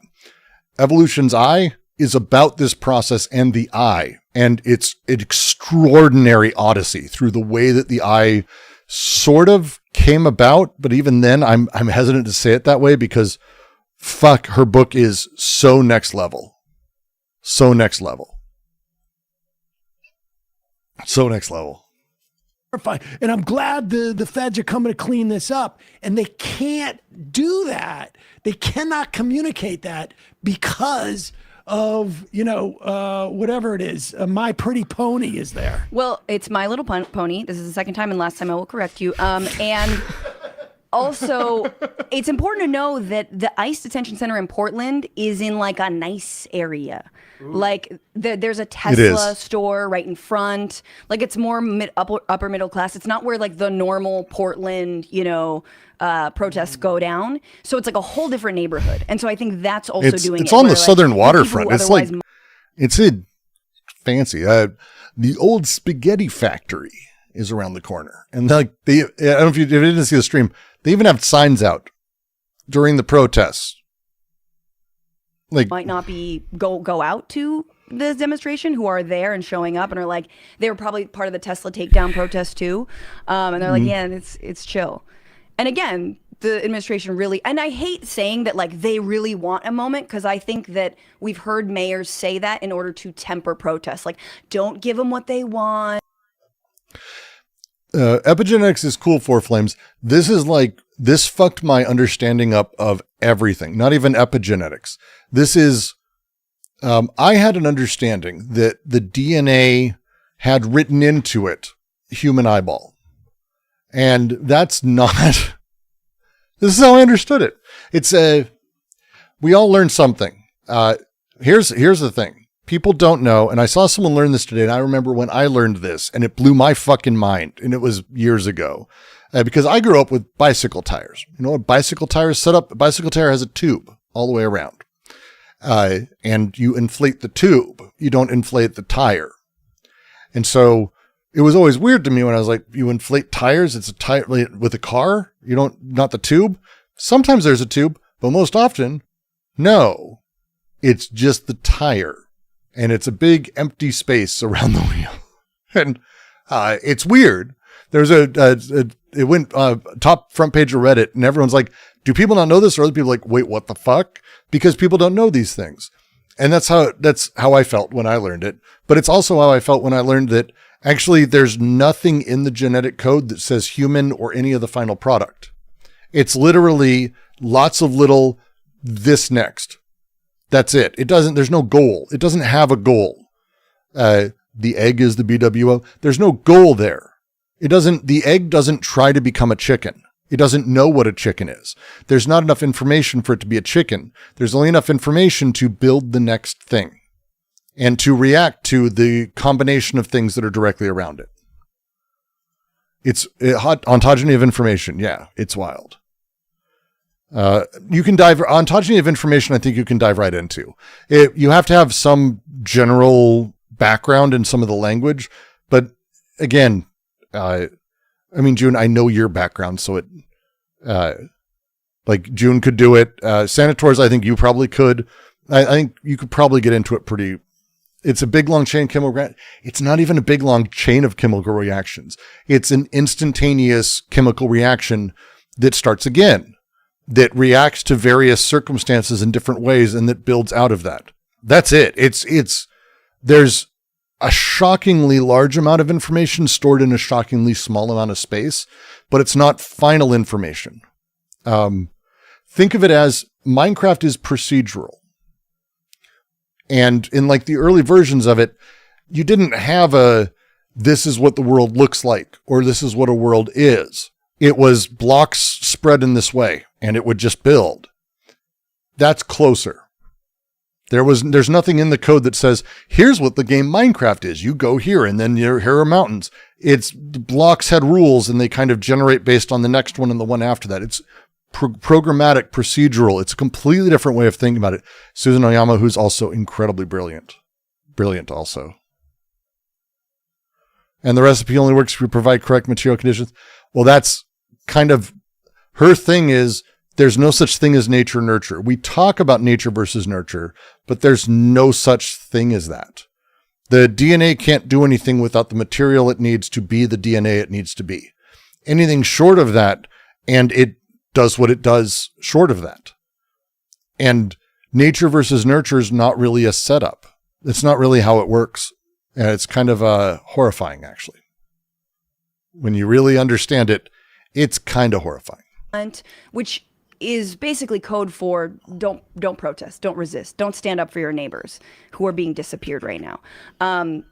So it's you damned if you do, damned if you don't, but definitely show up in more costumes. I think, like, I've seen a video of people following ICE vehicles, honking. That is very, very effective.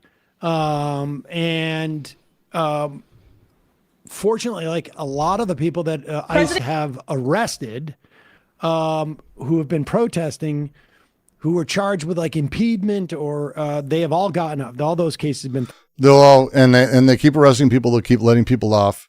It is a wild back and forth. Heather has asked, because it is awesome. It is awesome. And it's Daily Show really outdid themselves here, I think. We're going to watch this clip and enjoy. And it's going to 100% copyright strike, but I don't care. I'll delete it later. I don't give a fuck. President Trump will end the radical left's reign of terror in Portland once and for all. You look at Portland and you see fires all over the place. You see fights and, just violence. This network of Antifa is just as sophisticated as MS-13, as TDA, as ISIS, as Hezbollah, as Hamas, as all of them. They are just as dangerous. They have an agenda to destroy us, just like the other terrorists we've dealt with for many, many years. This is video recorded by Benny Johnson, who's like a right-wing lunatic, right? And he thinks he's being serious and bad. Look at the weirdos in Portland. He doesn't realize he's self-reporting. Chicken Guy came by as soon as we were dropping the stuff off the first day. It was awesome. The frogs came over. Chicken Guy came over, like, dude, what are you? And we're like, yeah, we're just here. And it was like this elating thing. It was amazing. Like, good comrades are good comrades. It's nice to have them around. When ICE officers have to street battle against Antifa, hand-to-hand combat every night to come and go from their building. Slide to the left. Slide to the right. Crisscross. You look at what's happened with Portland over the years. It's a burning hellhole. We had two old ladies come by. I don't want to call them that in case they see this, but we had like my mom's age come by and like try on different outfits and then go in. Like, it's Portland. The fuck do people think? Like, again, people in the Midwest are broken and people in suburbs are broken. They think any place that has a lot of people is like, is awful and terrifying and scary. There's genuinely a good chance that like lead poisoning and autism being undiagnosed is like why we're here.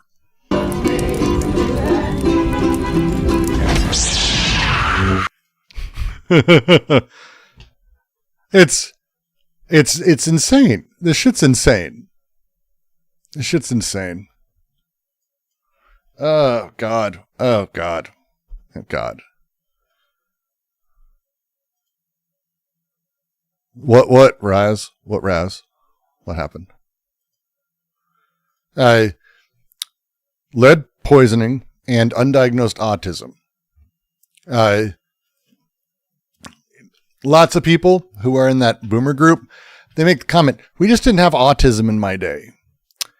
But then they also, I bring my knitting with me to the movies because I don't know how you watch a thing for that long. I've got to have something to do with my hands. There's this girl who does this perfect impression of it. No, autism absolutely wasn't around in my day. Now, this plate and this silverware is only to be used when I say it's to be used, and only in the way that I say it's to be used. Oh, I'm going to teach you how to do a thing, and if you ever do it a different way, I'm going to let you know that it's not the correct way because I'm teaching you the correct way. Like, there's a reality of undiagnosed realities of people, and also lots and lots of lead poisoning. And a generation, to be less jokey about it, the World War II generation raised children without having seen therapy for the shit that they went through because they were men or women. They don't talk about mental health back then. So all of them had severe trauma. There's no such thing as someone like some of the stories my grandfather told me, he didn't talk about because it was trauma and they were horrifying. and depressing. He had some good stories and funny stories. Others were very much not. So it's a generation of undiagnosed trauma raising children and that being visited upon their kids, who then visited upon their kids. Like, that's a real thing. So just add that with undiagnosed minor levels of, not extreme, but like now we understand the spectrum, undiagnosed levels of that. Also lead poisoning, also, just name a fucking thing. It's the reason we're fucked. They're fucked. Let me see if I can find it. It's my favorite TikTok. Let me see if I can find it. One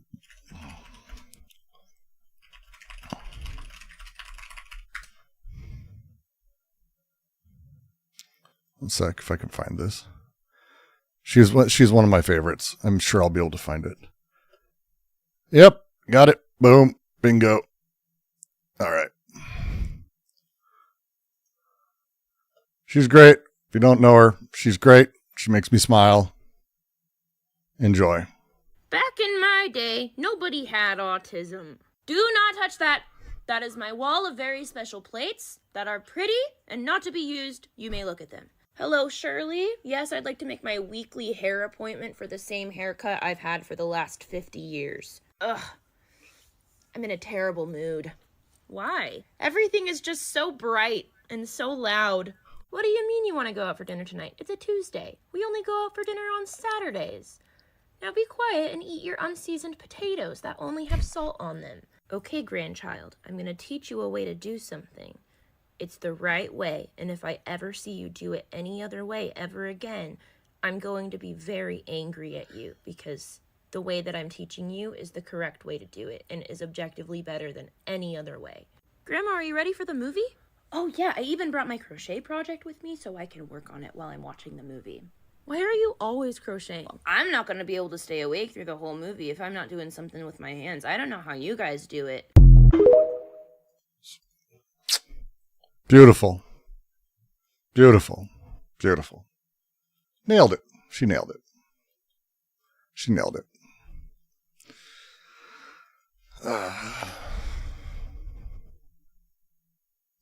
Just great.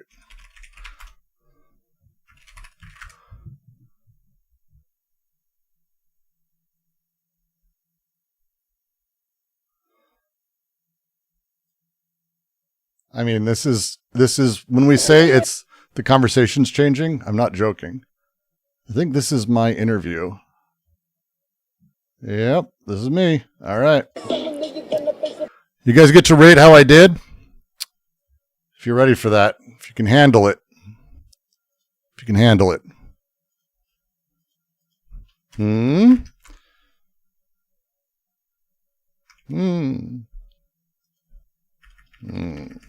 Those are your two options. Afterwards, don't vote yet. It's after.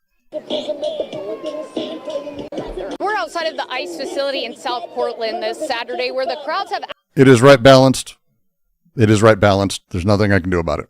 actually been very big this afternoon, throughout the entire afternoon. Right now, things are very light-hearted. We have a lot of people in inflatable costumes. You look over there, there's some new characters that we haven't seen over the past. Yeah, I love it. It's awesome. Funny how the camera doesn't roll when it's bad out there. It's not bad out there. Jesus Christ. Oh, it's great.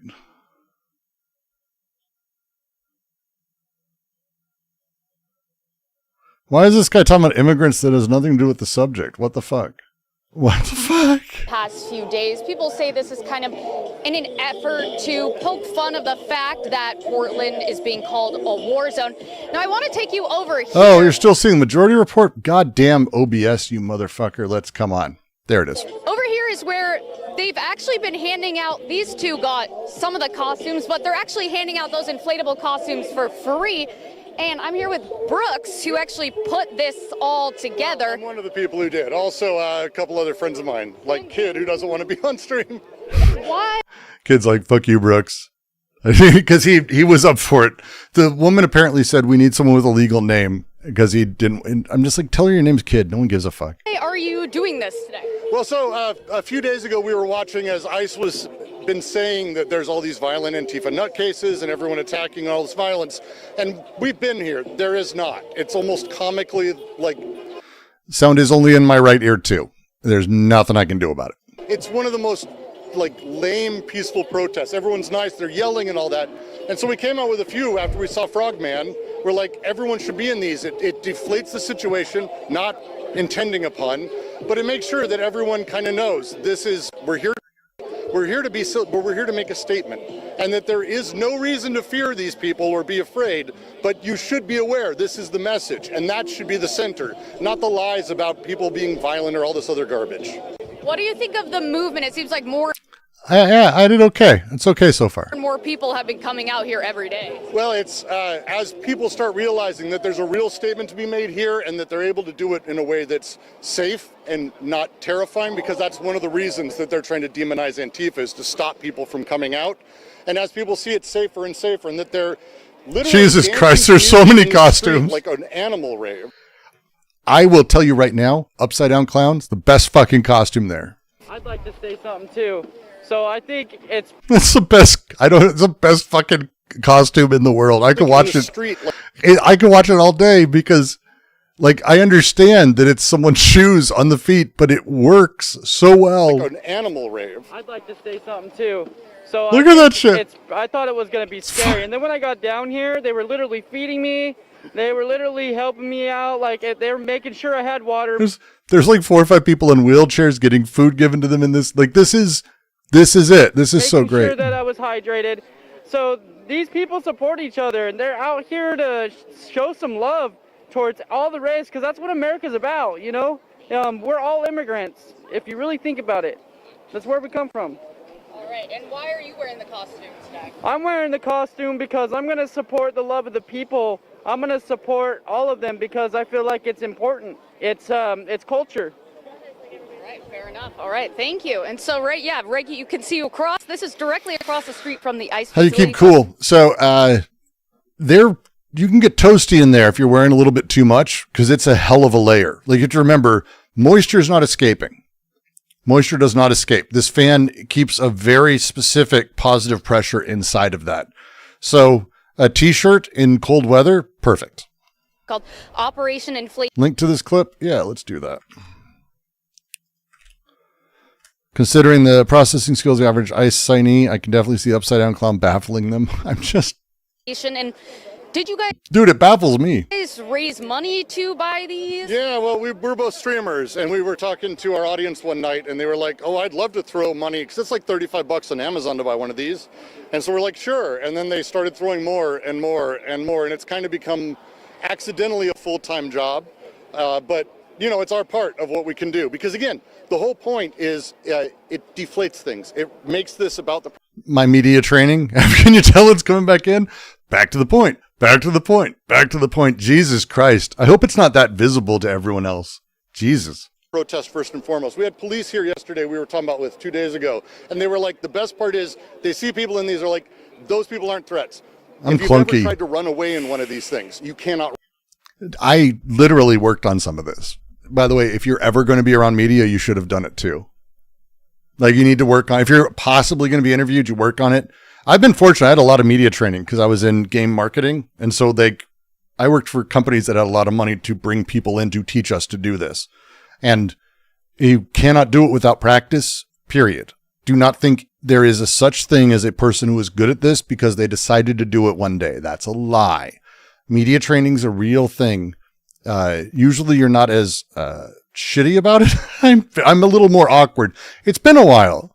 Who media trained me? Lucasfilm. I used to go to E3. I was a head of marketing. I'd go to E3 and I'd pitch games and I would talk to salespeople and I'd do media interviews for games. I'd pitch games. I was one of the guys doing, hey, come by, see a new Lego Star Wars. Come see the new Monkey Island. Come see the new Force Unleashed. Like, I was a pitch man. And 5 or 6 people we were all put through media training every year. And then again, when I was working for Jim, like, if you don't have media training, you should. And hey, maybe it's a thing I could offer because it's not hard to do. It's just time. And it's a time that you have to like spend on it. You have to think through how you're going to word things. Do you have good words that stick? You want to try to bring things back to, because it's operation inflation, deflate, inflate. These are great words that you can use that, again, refer back. You have to be thinking about these things. If you don't think that they're spending time and they are spending all the money that oil barons can give them to do this, you're wrong. Like, it's worth taking time. I look like Trotsky and Kropotkin at the same time. I look less like gay Sam Hyde here than normal, which I'm pretty happy with. Run. These are not like acrobatics. So it makes everything just kind of relax a little bit and actually still makes the statement front and center. Fair enough. All right. Thank you so much. Now, that guy right there was FaceTiming his kids and just like went over to me. I look fat. let's go over here. I want to take you guys across the street. I am where you fat, can see kind of. people are lined up. I'm kind now, of fat. most of the people here today are And I don't look it. I look it sometimes. I mean, I'm 6'6" and like 250 pounds. I got chunk. It's a whole thing. So there you go. Votes, everyone. And I appreciate because I also am kind of meh on it. the deployment of federal Cam rounds 10 pounds. Cam rounds 50 pounds for me. troops, but as usual, we do have counter protesters who are on the other side. The counter protesters, all 7 of them. We have seen a few times those protesters and counter protesters Can you imagine this is your thing? face off. Now, I do want to note, just moments ago, we did see those gates open and we saw 3 people taken inside by ICE agents. We believe because they... No, this is just B-roll.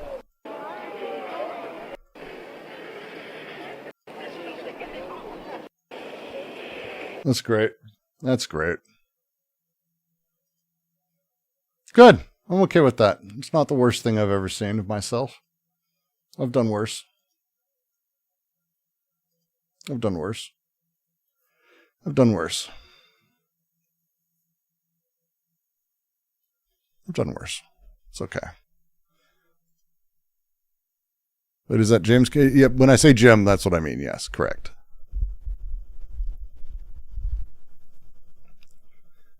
Guy on screen never said what the point was, just said it was front and center. Feel like you and Sam Hyde are different actuations, the same person. I take it. I take it. I look good. Shut the hell up. Hey. Right now. But, it's look, you always strive for self-improvement. Always strive for self-improvement. That was good. That's not bad. That's not bad at all. That's not bad at all.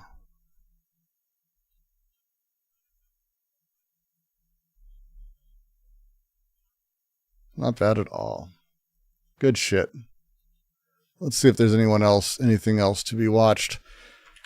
Because I don't think the News Nation piece quite made it out there yet. News Nation Portland.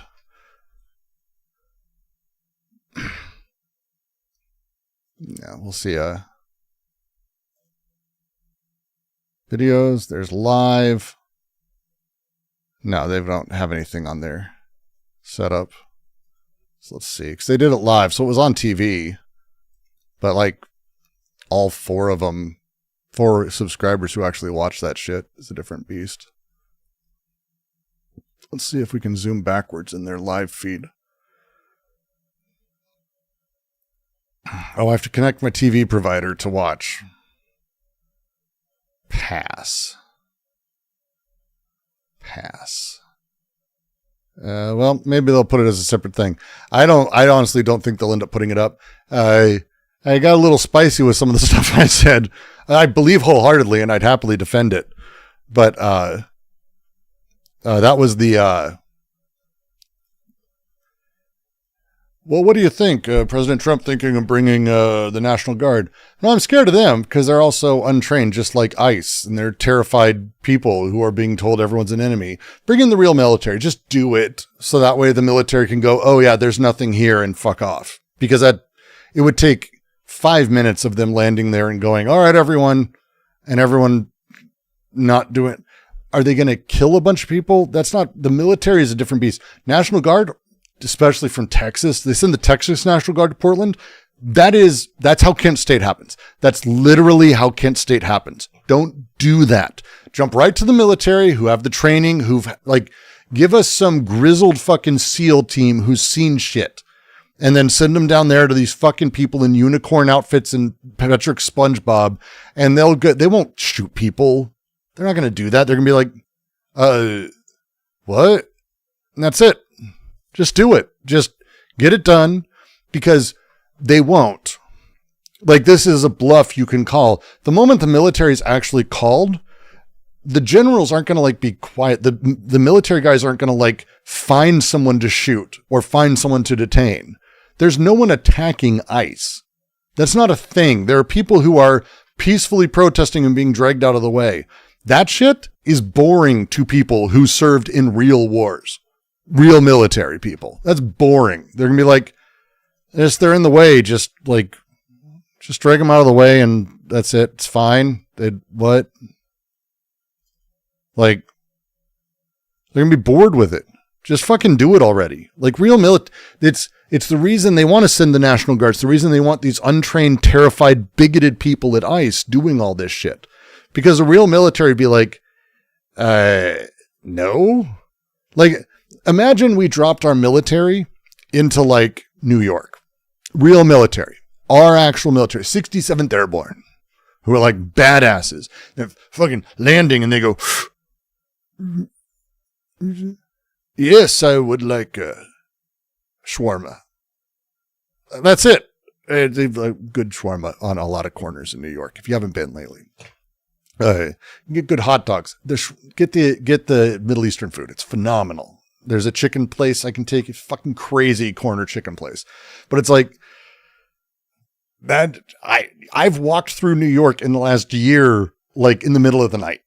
There's nothing. The world is far more boring than people think. There's crime, certainly, that happens. But that's not how military works. They don't do that. That's not what they do. A kebab plate, they have good kebab plates. I'll give you that too. And falafel, tons of good falafel. Stay away from Times Square. Go Union Square area. I'm a Union Square guy. I loved walking through Union Square, and also it's a 5-minute walk down the road to my favorite bookstore in the world. So, the Strand, fucking Strand. I have actually booked work trips to New York, and I put in an extra day that I'm I need a day of decompression before I can fly back, or a day of decompression after I land before I can do work. And I'll sit at the Strand downstairs, take a right, walk to the end, philosophy section of used books that's 7 fucking miles long. And it's so amazing. And I'll just sit and read and find new books and just, the Strand. The Strand. But it's Union Square. It's great. If you drop troops anywhere in New York, they'd be bored. They'd just be bored. And so just do it. Portland has a couple areas that are dangerous crime-wise, but not for soldiers. They would be it's a guy who's homeless who's got a knife. Do you know what a fucking war zone is? Have you not ever seen the shit that really people have to go through in Afghanistan or Iraq while we were there, or wherever we deploy people? This shit is not the worst part about being in Afghanistan was occasionally seeing homeless people and the drug dealers. And there was a guy who had a gun. Everyone has guns there. It's fucking Afghanistan. Everyone has guns. And everyone could be an enemy. That's not how this works here. It's just so fucking stupid. It's so stupid. I saw Heather sent me the NBC News article. I couldn't believe it was on Apple News. She found it in her Apple News. I was like, what the fuck? Guns are legal in Afghanistan. Actually, not just legal. They're culturally relevant there in a big way. Shooting in the air relevant for fun kind of thing. It's in Middle East there's a lot of that. It's a nomadic, descendant from a nomadic culture. And there's a lot of warlords and a lot of sort of different, but talk to some of these guys who've come back from these places and ask them, the hard right guys or the guys who are angry or trying to be tough will be yeah, we'd go in and straighten it out. It's would you really? Ask them, would you fucking really? What would you do if this was you were dropped in with your unit into Portland, what would you do? We'd make sure nothing happened. Yeah, but if nothing's happening, what would you do? And the answer is nothing. That's the vast majority of, like, even in Afghanistan and Iraq, the reality is life was pretty boring for a lot of soldiers. Like, and a lot of people who were there in military, a lot of like PMCs, like this, it's not a war zone like world. We have fantasies of like Saving Private Ryan, that it's all the time. We're always on the war front and it's Normandy every day. And it's like, mostly it's kind of like not trying to die of boredom. It's a lot of Xbox. That's like my friends who came back and were like, we spent a lot of time. I got really good at Madden. It's like my favorite conversation I think I had with like, so I got really good at Madden. I'm like, what? I was like, yes, not every soldier in Vietnam was platoon. Like the reality is most places aren't as interesting as we see, because what we see, there are 100,000 troops, millions of human beings, and we see 2 or 3 serious firefights that are horrifying, and soldiers die, people die, civilians die. But we see that as Afghanistan. It happens 4 or 5 times a day. So for us, we see Afghanistan all day. It's like, oh my God, another firefight, another firefight, another firefight. But they happen like there, and there. And it's like outside of Kabul by like 2 hours. And it's like a town I can't even probably pronounce meaningfully. And I probably already fucked up Kabul anyway. But it's like everyone else was kind of like stressed. That's it. Like, it's like, mostly it's like scary and intense, but not a lot. Everyone I know who has served significantly in those war zones said warfare is probably the best way that it feels to be in a firefight. And again, most of the people's lives was not spent in the firefight, but that is a thing that you go through and you're done. And like, that warfare is probably the closest, and it's really solid. If you haven't seen it, I highly recommend it. The sound design alone and the direction is next level. The feeling that it gets across, I found it amazing, and I've been told by people who were there, who've gone through it and been hit with shit, that this is how it feels. That it's deeply unsettling, and that it is like how it felt to me was kind of like a horror movie. Of like that shadow, I saw a shadow in the window. That kind of thing when you're under siege like that. So good. So good. But it's like, drop them. Just fucking do it, dude. Because the reality is they have the fantasy of doing it, but they want to do it only after they've had their Kent State that people responded to, and that they're trying to push through the American people. People like people who I know, who are Trump supporters, who will go, well, those kids were asking for it at Kent State. There were people that said that. That's what they want. They want people to say that so they can escalate. That's what they want. So don't enable that. Don't allow that, and make it look as awful as possible if that happens, because that's our job. I made a comment. Someone was making fun. There's a quote in Dune that sticks with me when you talk about protesters, and I've used it and I've talked about it a little bit. It's during the scene with the Kwisatz Haderach. And she's got Paul, and she's like, a difference between an animal and a human. An animal caught in a trap will gnaw off its legs so it can escape. It'll run. But a human will feign death and fall, waiting for the person who set the trap, so that way it can remove the danger to everyone else. That difference is incredibly important to consider, especially when we're in this position today. There's no reason to even be defensively aggressive. You need to allow, go watch all of the stuff that made the civil rights movement work, all of the violence towards all of these peaceful protesters who allowed themselves to get the shit kicked out of them and dogs attack them and water hosed. Why didn't they defend themselves? Because you fucking know that if they had, that would be the video clip we'd be still seeing today, and there would have never been any Civil Rights Act passed because of it. You need to allow it. That's the position we're in. If you righteously fight back, you may be right. Would you rather be right, or would you rather us move the movement forward? Never buy in, never enable, never produce the world that they believe exists, because they're wrong. Don't make them right. Don't give them a chance to be right, because they're fucking wrong. Always. They're fascists. What do you fucking expect?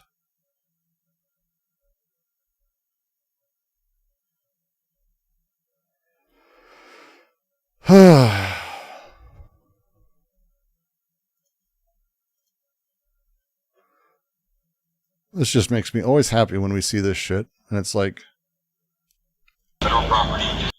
these are our guys. So this is what happens. This is all of us. This is all of our stuff. It's incredible to watch.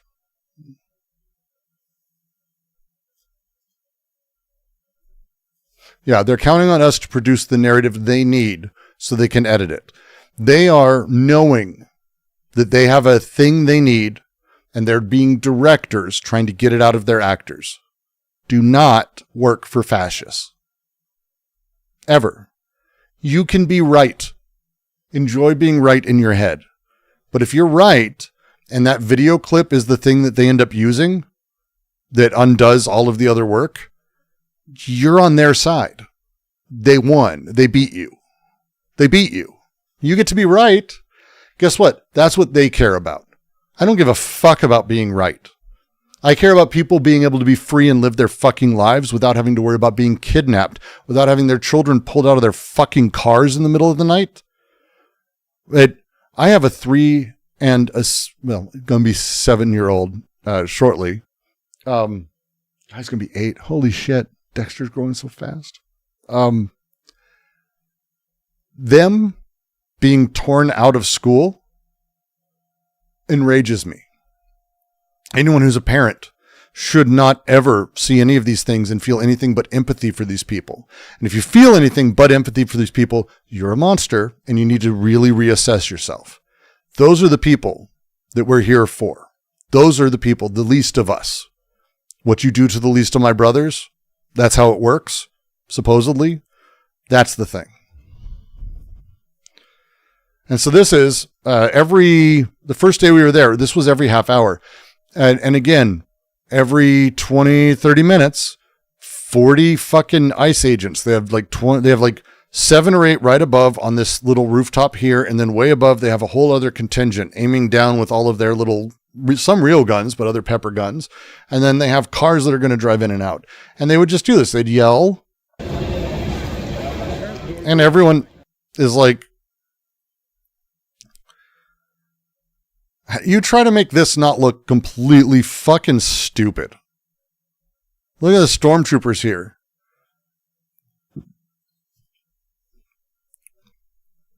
And I want to say, hey, all of you people here, get in costume. Because you're living their narrative. But here they come. Look at these guys marching out. All badass. They have one guy who's like barking orders, saying, forward, out of the way, out of the way, out of the way. He's got a different color thing. It's someone explained to me, like, there's the red guy who's fully in charge, blue is second in command, green is like the grunts or some dumb shit. Because they need color codes, because they're not very bright. And they don't know each other and they're not well trained. They're also, I mean, it's ICE. Color is how they see everything. Color's all they see. Yeah, pick up that can.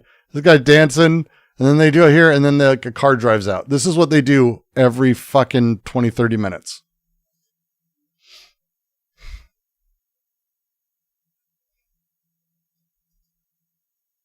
And then they go back in. A bunch of weird losers, man. I'm not sure it's possible for there to be something that's like totally more pathetic than that. It's up there, for sure. Michael Knowles was great on Adam Friedland, by the way. We're not going to watch it, but I'm just letting you know it was fucking great. I'm very much appreciating him a lot more. A lot more. But with that, tonight I'm going to be checking out. I'm going to be going and taking a shower, clean up a little bit, prepare tomorrow. I've got a bunch of shit to get together. I've got how-to videos this next week. I've got my kintsugi project to start, and a lot of things. So we got a lot of stuff going. So where am I going to send you is going to be the question. Well, it's obviously going to be Kid, because he's going to be talking about this at large, I think, for a while. So let's see.